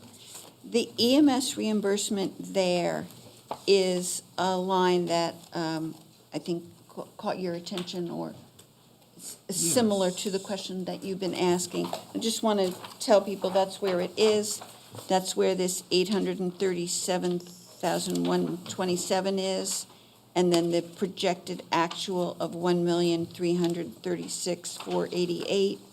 And so even by subtracting the 250,000 that was seed money for the EMS, we are exceeding, or we expect to exceed the budgetary amount. So I just wanted to talk about that while you're on that subject. Yes, that is a, yeah, so it's at the end of the backup materials. It's not in here. Yeah, we don't have. It's not. Even at the, because there's the like agenda item by agenda item stuff, which just has the summary. You guys don't have this big last chunk? Okay. It's in the digital materials. We'll find a way to get it to you guys. And I didn't realize there was a detail in there either, so that's great. And, and then you can look at all the It is in police there? calls too, if you'd like. Kate seems to have it. There's a whole, The finance department. yeah, finance department, and it's a huge spreadsheet. I think it's in there. I will. It follows the warrants. It's in the yes. Finance department. It's Department after the reports. warrants. It's like very. I didn't know it was there either, Dick. Well, it shouldn't be buried, it should be under the. We can include it in the main section next time, that's fine. Well, If that's we- a lot. But what we have is the report, which, Oscar brought up the same information, so. But it is nice that in here, the EMS is broken out, because I was doing all this sort of Yeah. thought experiment stuff. Yeah. So, Anyway, you asked your next question. Yes, sorry. I just wanted to bring that up. no, that's great. Are there other areas, I guess I'm slightly surprised to find sort of projected accounts receivable stuff in here. I don't know that I think that's, wrong or anything, are there other areas in here where I guess it's relatively rare for us to have outstanding accounts receivables, but. The property tax is that way, so that's accounts receivable and included Okay. in that amount in the report. I think most of them are. I'm not sure about sales tax and. Okay, because I thought most of them were pure actuals. So that may just be my misunderstanding, but if that's something that was ambiguous to other people, I don't think I it's. think this has been, this is a new Right. presentation based on what our new financial team wants to structure. So I think that I had to get used to that, and we can all get used to that. I think so. I think possibly some way of marking lines that say this includes account receipt. Because I looked at this and I was like, my God, if we have received 1.37 million in fire revenue literally in the bank, then we are like blowing the doors off projections in a good way. And we still are exceeding them. But so that's just a thought that might make things more clear. But that number does include the 350, correct? 250, but yes, 250. yes. And it's still, I'm just gonna say again, the numbers are still good even if you take that out, which is nice. Okay, sorry, so two or possibly one other thing. So here's the big question I have. We are correctly subtracting out the 850 in approved use of fund balance. My worry, my question is, have we spent all of those costs? So for example, if we haven't actually bought the bins yet, that would still be a future outstanding expense that this money sort of needs to be earmarked for. So to say, to use it in this context, in that hypothetical case, I'm not so sure about. Yes, most of that, except for May and June projected, has been expended already of that amount. For the downtown safety action plan? Yep, part? and the solid waste contract, both of them. So it has nothing to do with the bins. That's completely outside of the general fund. Okay. All Right. it is the incremental cost increase on the Casella contract over what we were paying Triple T. Okay, so I guess the final fold to that question would be, is this 851 number, is that prorated down to 10 months, or is that the full amount? That's the full amount. But I guess no, but that's appropriate because this whole thing is Yep. looking out to the end of Yep. the year. Okay. Projection, yep. Okay, I think I'm done for now, at least. Great. Thank Are you. there other select board members who would like to comment? Nope. Isn't that nice? All right, would members of well, yes, they would. Let's go to Kate, because she hasn't spoken yet this evening. Everybody, Kate O'Connor. I have a question about the chart that shows our projected revenue loss of $31,000. And I hope you can follow me on this. The EMS revenue, as we just discussed, includes the $250 from what was ARPA at the time, but it's special project funds. And as we've just discussed, even without that $250, we're projected to make the $851. That $250 was put explicitly in the EMS budget under the assumption we weren't going to make the $850. So to me, that $250 needs to be taken out and put back in the special projects, because it's artificially making it look like we're only going to deficit spend by $31,000. But if we didn't have that $250, we'd be deficit spending by $281,000. So instead of that $250 doing what it was intended to do, which is make sure we got $851 in revenue for EMS, it's actually floating the FY25 budget, which was not its intended purpose. So I really hope you folks would think about that, because it was not intended to make us not deficit spend in FY25. It was there to make sure we got the EMS revenue. And we can go back to prior meetings and we can verify what I am saying is true. So I just think to say that we're only going to deficit spend by $300 or $31,000, if all goes well, is not true because that 250 is being used now for something that it shouldn't be intended for. Go ahead, John. I really disagree. I mean, a budget is a plan, and we've implemented that plan, and we're coming very close to what we set out to do a year and a half ago. Oscar? I see what you're saying, Kate, and certainly, I mean, a lot of things are floating, a lot of other things in this budget. It looks like even taking the 250 out of the equation, like we're going to go, I'm doing this off the top of my head, but we're going to go substantially over in overtime. We're going to go substantially over in benefits. So in some ways we are, well, no, we are fortunate that mostly unrelatedly, EMS revenue looks to be overperforming. That's not ideal. I think you'd rather see everything be more predictable and smooth. And I take your point, but, well, no, I take your point, but the 250 was in the plan for the budget all along, and would it be better if EMS was coming in under and then we were making up the gap that way, and now that EMS is coming in over and we're having good luck, we feel we need to take that back out? Let's talk about it more. I see what you're saying, but I need to think about it. Well, I just think it's a very negative way to look at it, and instead of understanding that the EMS is doing well and our deficit spending is 31,000, you're kind of making a worst case where it's not necessarily necessary to do so. There's other people wanting to comment? Dick? Randy? I'd like to say one thing in that I think it speaks to the larger perspective and a longitudinal perspective, which is concerns for our spending, concerns for how we spend, what pockets we take out of what, et cetera. And I'm really looking forward to passing the budget on next Tuesday night. And then for our fiscal year 27, I think all of the commentary we've gotten from the public is really helpful and helps our future perspective and wisdom there. So I appreciate that, and we just hope to pass that budget and move on to the next one. Mr. DeGray?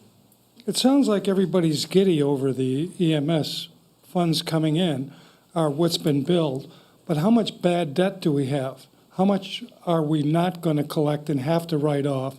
And so you can talk about any amount of money that you're billing.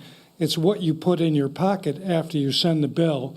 And I had asked this a couple of months ago, and I was told that, well, once the year is done, we'll have a better idea. You should have an idea right now what your bad debt is, and we haven't heard anything about the bad debt, especially going back at least to quarter one, that you should have numbers on that you can say, well, we billed $600,000 and we took $300,000 in, and we haven't heard any of that.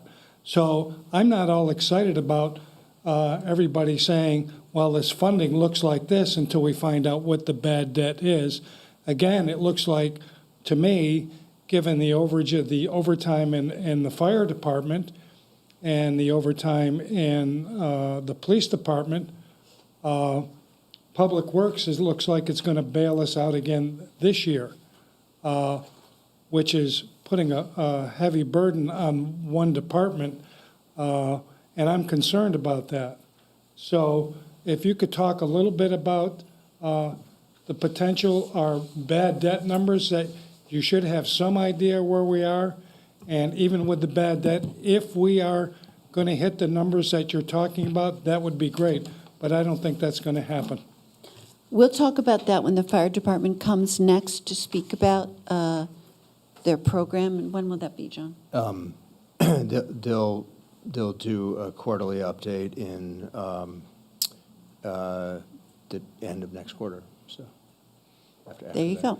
But I will just say that, all along the board's conversations, I'm not sure I would characterize it as bad debt, But when the board set the rates, there was an understanding at that time that we wouldn't be collecting that full amount, like rarely would we be collecting that full amount. The whole reason for doing that was to capture as much of the private insurance costs as the town could. So it's really kind of misdirecting the conversation to talk about it as debt. That was never the select board's intention. And the projected 837,000 assumed a certain percentage of collection. That's right. And when you assume collection percentage, you're also assuming a certain amount of bad debt. And that was discussed and that was projected. And then the other like minor correction on what Dick said, I think Public Works is going to be very close this year, so I don't think they're bailing anybody out here. Everyone is working together to try to come and close that 30,000 if we can, but basically to come in as close as we can on this budget, and everyone's like real tight on the line here. So, Randy? I did have one follow-up question that I asked a couple of weeks ago when we were doing the budget, and we found out that we were $418,000 short. And I asked if there were issues in this current budget with funds that weren't initially in the budget that we're in. Is that number, are all those numbers that are in this budget correct? And so you ran the numbers and the numbers for retirement and benefits, and everything is copacetic in this budget. Yep. Thank you. You're welcome. Randy? I have just a couple questions. I like to see that I can see a CPA as doing the accounting now because it's more recognizable than it was before you have the new consultant in finance in. So a lot of the things I'm assuming that people are asking is it's just different. One I'm going to ask is the transfers, where it's generically said transfers.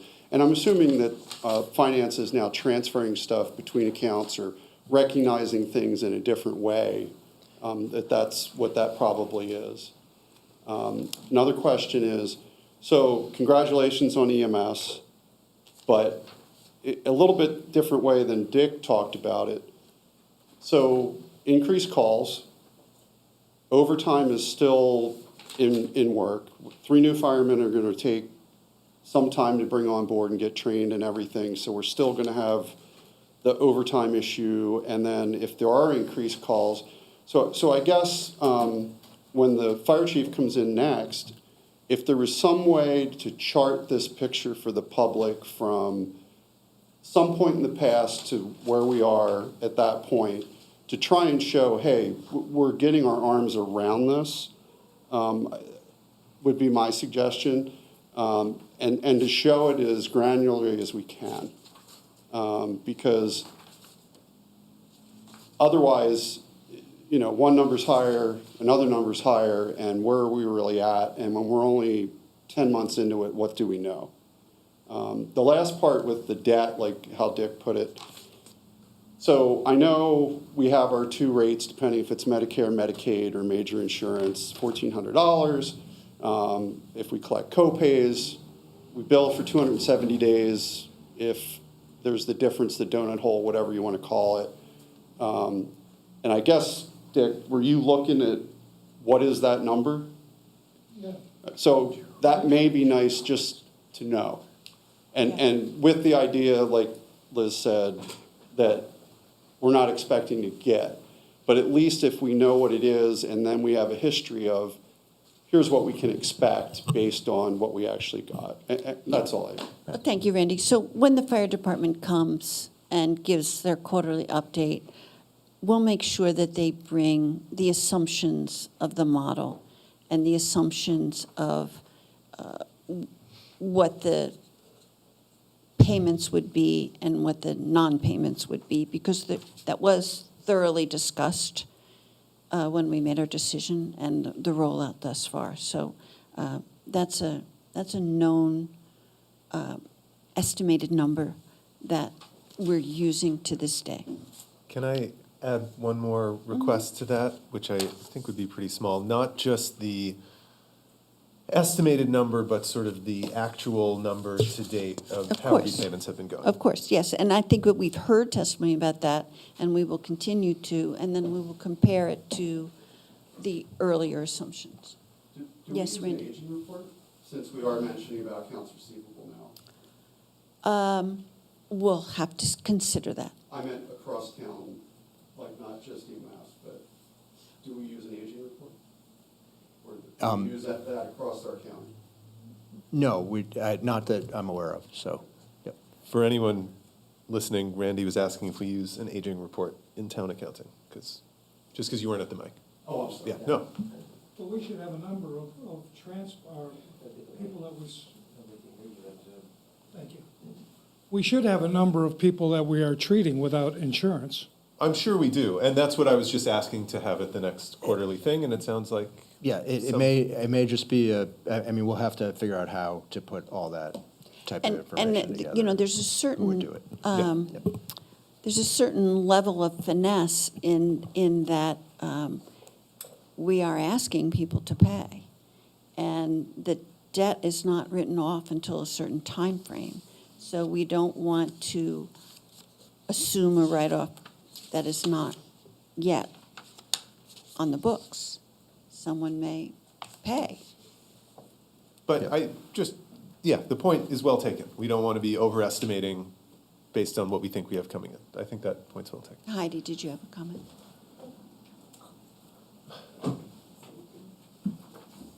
Heidi Fisher, District 7. I will reiterate once again my plea for, at the same time of looking at all the revenues from EMS, to please have clear numbers about the expenses of EMS. Thank you. For staff and all of that. That includes truck maintenance, supplies, everything that it's costing to run the program. Are there any more questions, or are we ready as a board to accept the monthly FY25 financial report as presented? I have one more thing. You have one more thing? I find the transfers section and all that business very confusing also, so I just want to flag this and I guess put it on the radar of next month's financial report. We are, in our table, we are at the end saying, and then we have all this fund balance approved. There are transfers of various kinds in the budget itself as revenues and as expenses. There is even a revenue, I lost it, but there is a revenue line item for transfer from use of fund balance or transfer of fund balance. So I'd just like to pose the question for next month's financial report and make sure that we're not double counting that as a revenue and then also as something we're subtracting out in the table. No, the two, if you go to page 18 of 18, so the two transfers out are, So I'm more worried about, well, not worried, I'm more talking about the transfers in on page, like the bottom of page 3. The use of fund balance is budget, not actual, so that's probably fine, but then there's just sort of a miscellaneous transfers in actual of 910K. So I want to make sure that we're not double counting that. So we don't have to hash it out now, but it's at the very top of page 4. 49025 transfers in. oh, okay. Yep. So you're saying, is that 910,000 also in these other lines? No, somehow, also or- in the table, because, so for example, if the approved use of fund balance is already in revenues as part of the revenues total, and then we subtract it out again in the table, we would be double counting that money. We would be saying, oh, it's part of our revenues, and then we would also be saying, but we're also allowed this as an overage. So I just want to flag that for next month. Okay. As just So clarify the transfers. make sure that that line item is not the same thing as this line in the table, and that we're not double counting it. So that would be a pretty big accounting error made by our accountant if It that would be, was and the that's why I'm case. saying it's a dotting the i's, crossing the t's type Okay. of question. Okay. Look at at that. Let me ask David to speak before you guys speak again. You, David Lovenbach, District 9. I want to echo all of the questions for data on EMS revenues, but then let me say again, that needs to be presented on a quarterly basis with the billables in a quarter matched against the collections from what was billed in that quarter. And that's something I'm still waiting for, and I think it's absolutely critical to know how the money is flowing and whether we're in good shape or bad shape. I am in fact delighted, and Finance Committee, in fact, gathered even in March that EMS collections were doing a whole lot better than the forecast, and that's good news. Thank you. Thank you, David. Just a short comment. I think what would sort it all out is just a footnote. So in essence, more detail, like several people have said, but just when you can put transfer and then just put see footnote. I mean, that's how a lot of financial documents I've looked at to where you can follow. So if it is a transfer in two places, that denotes that it isn't being used twice. So it's just simply a footnote or some other way, a summary or something of saying what transfer A, transfer B is versus just saying transfer. Thank you. Dick? One thing, parking budget,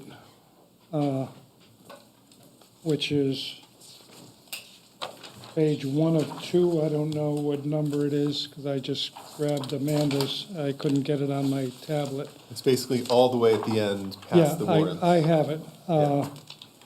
And you should be discussing this budget because if you look at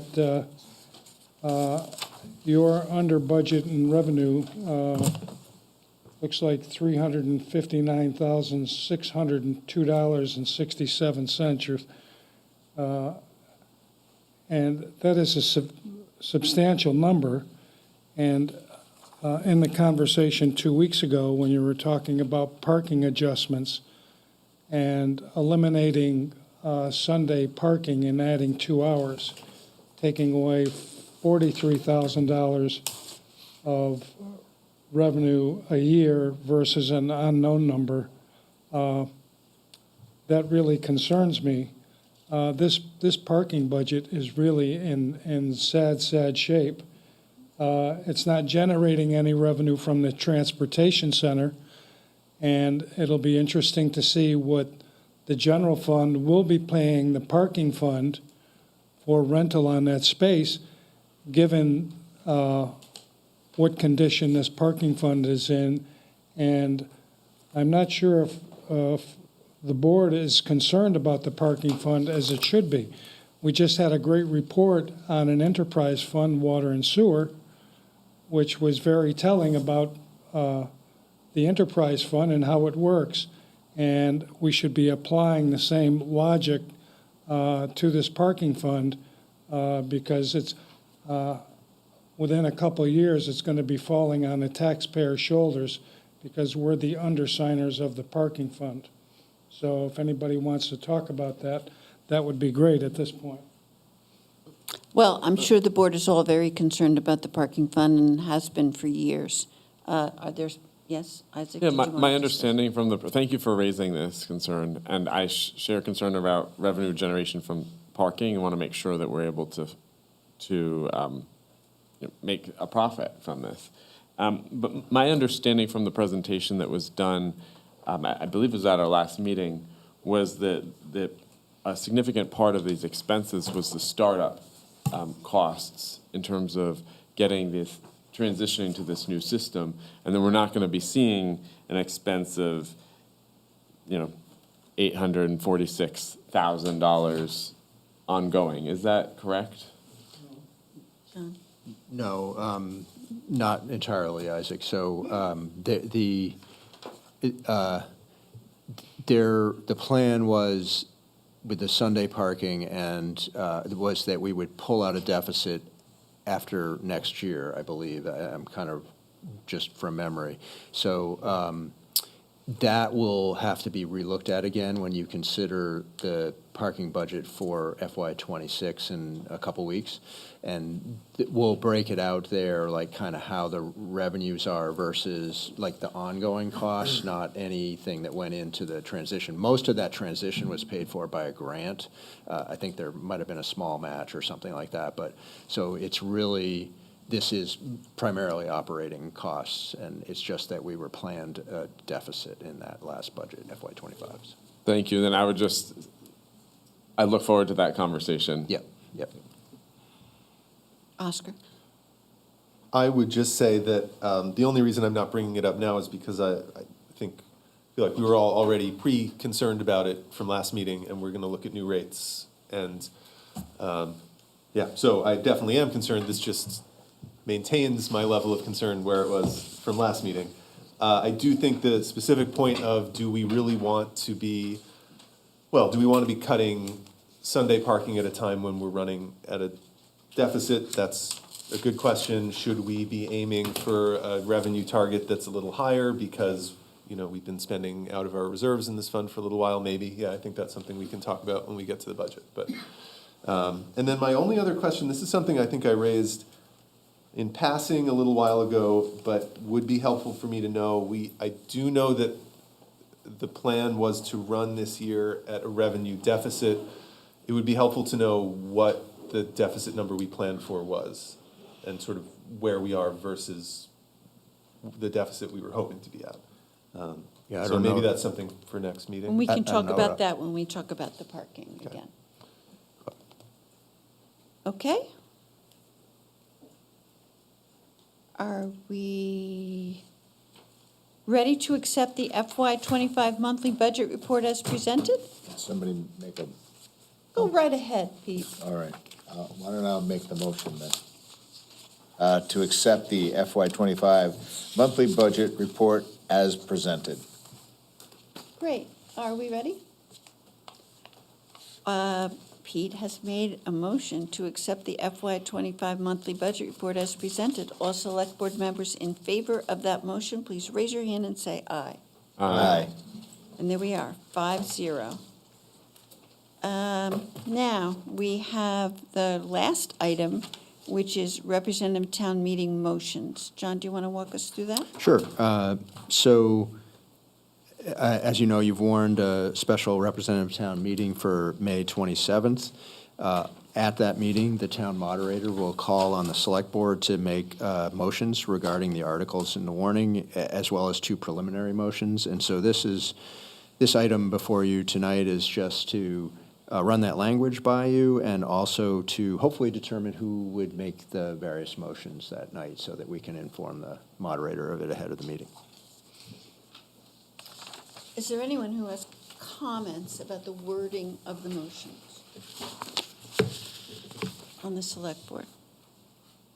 Let me just quickly rescan. And then while some of you are reading, you can decide whether you want to volunteer to read any of these preliminary motions.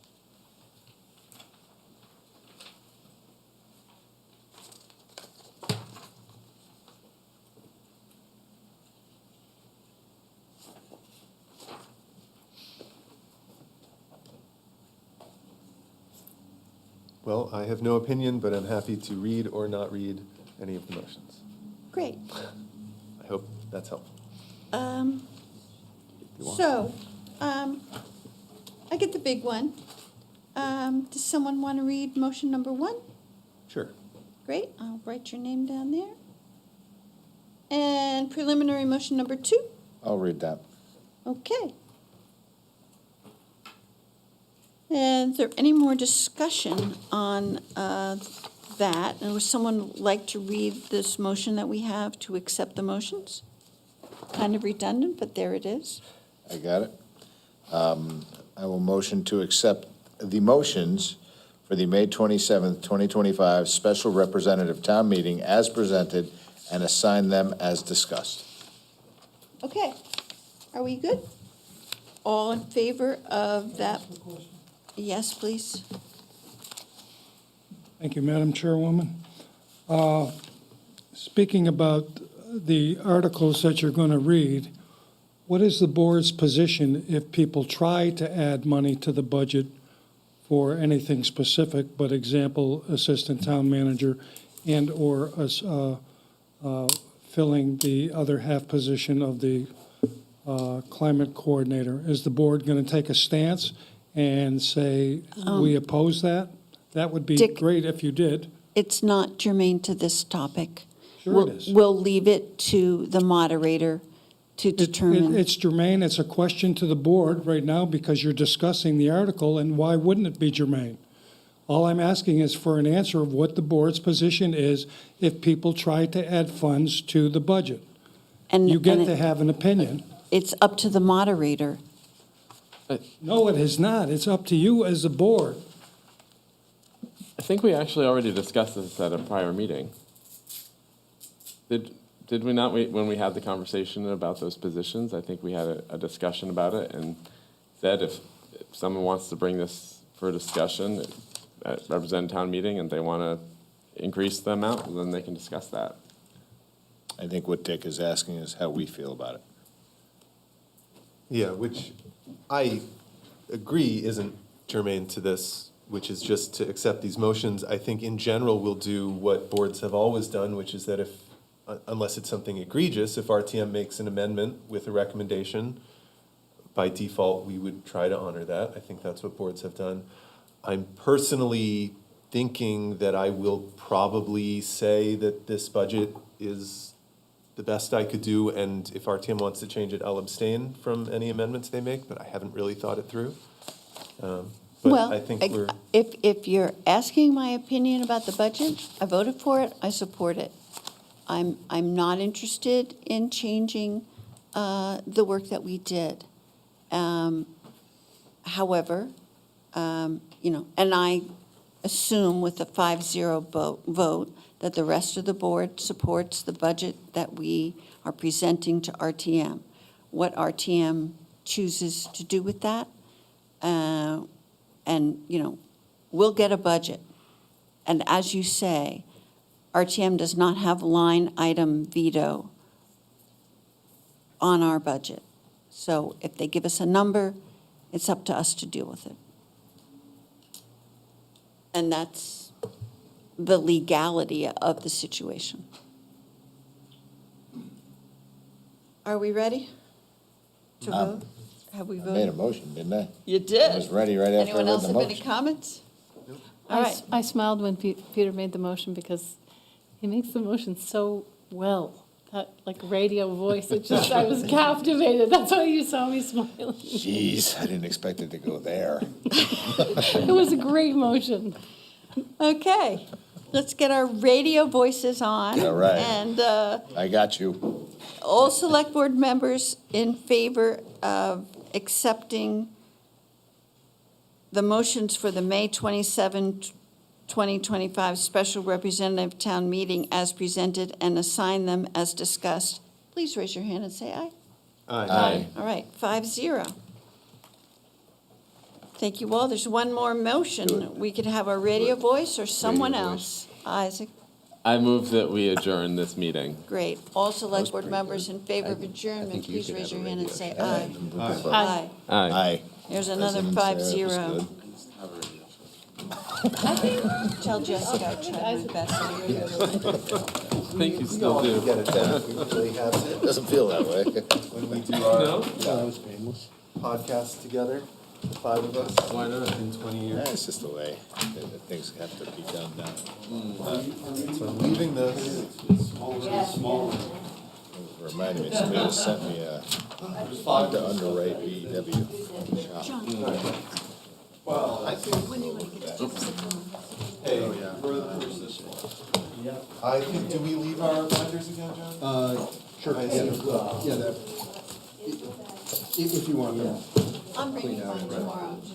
Oh, for the, right. Security.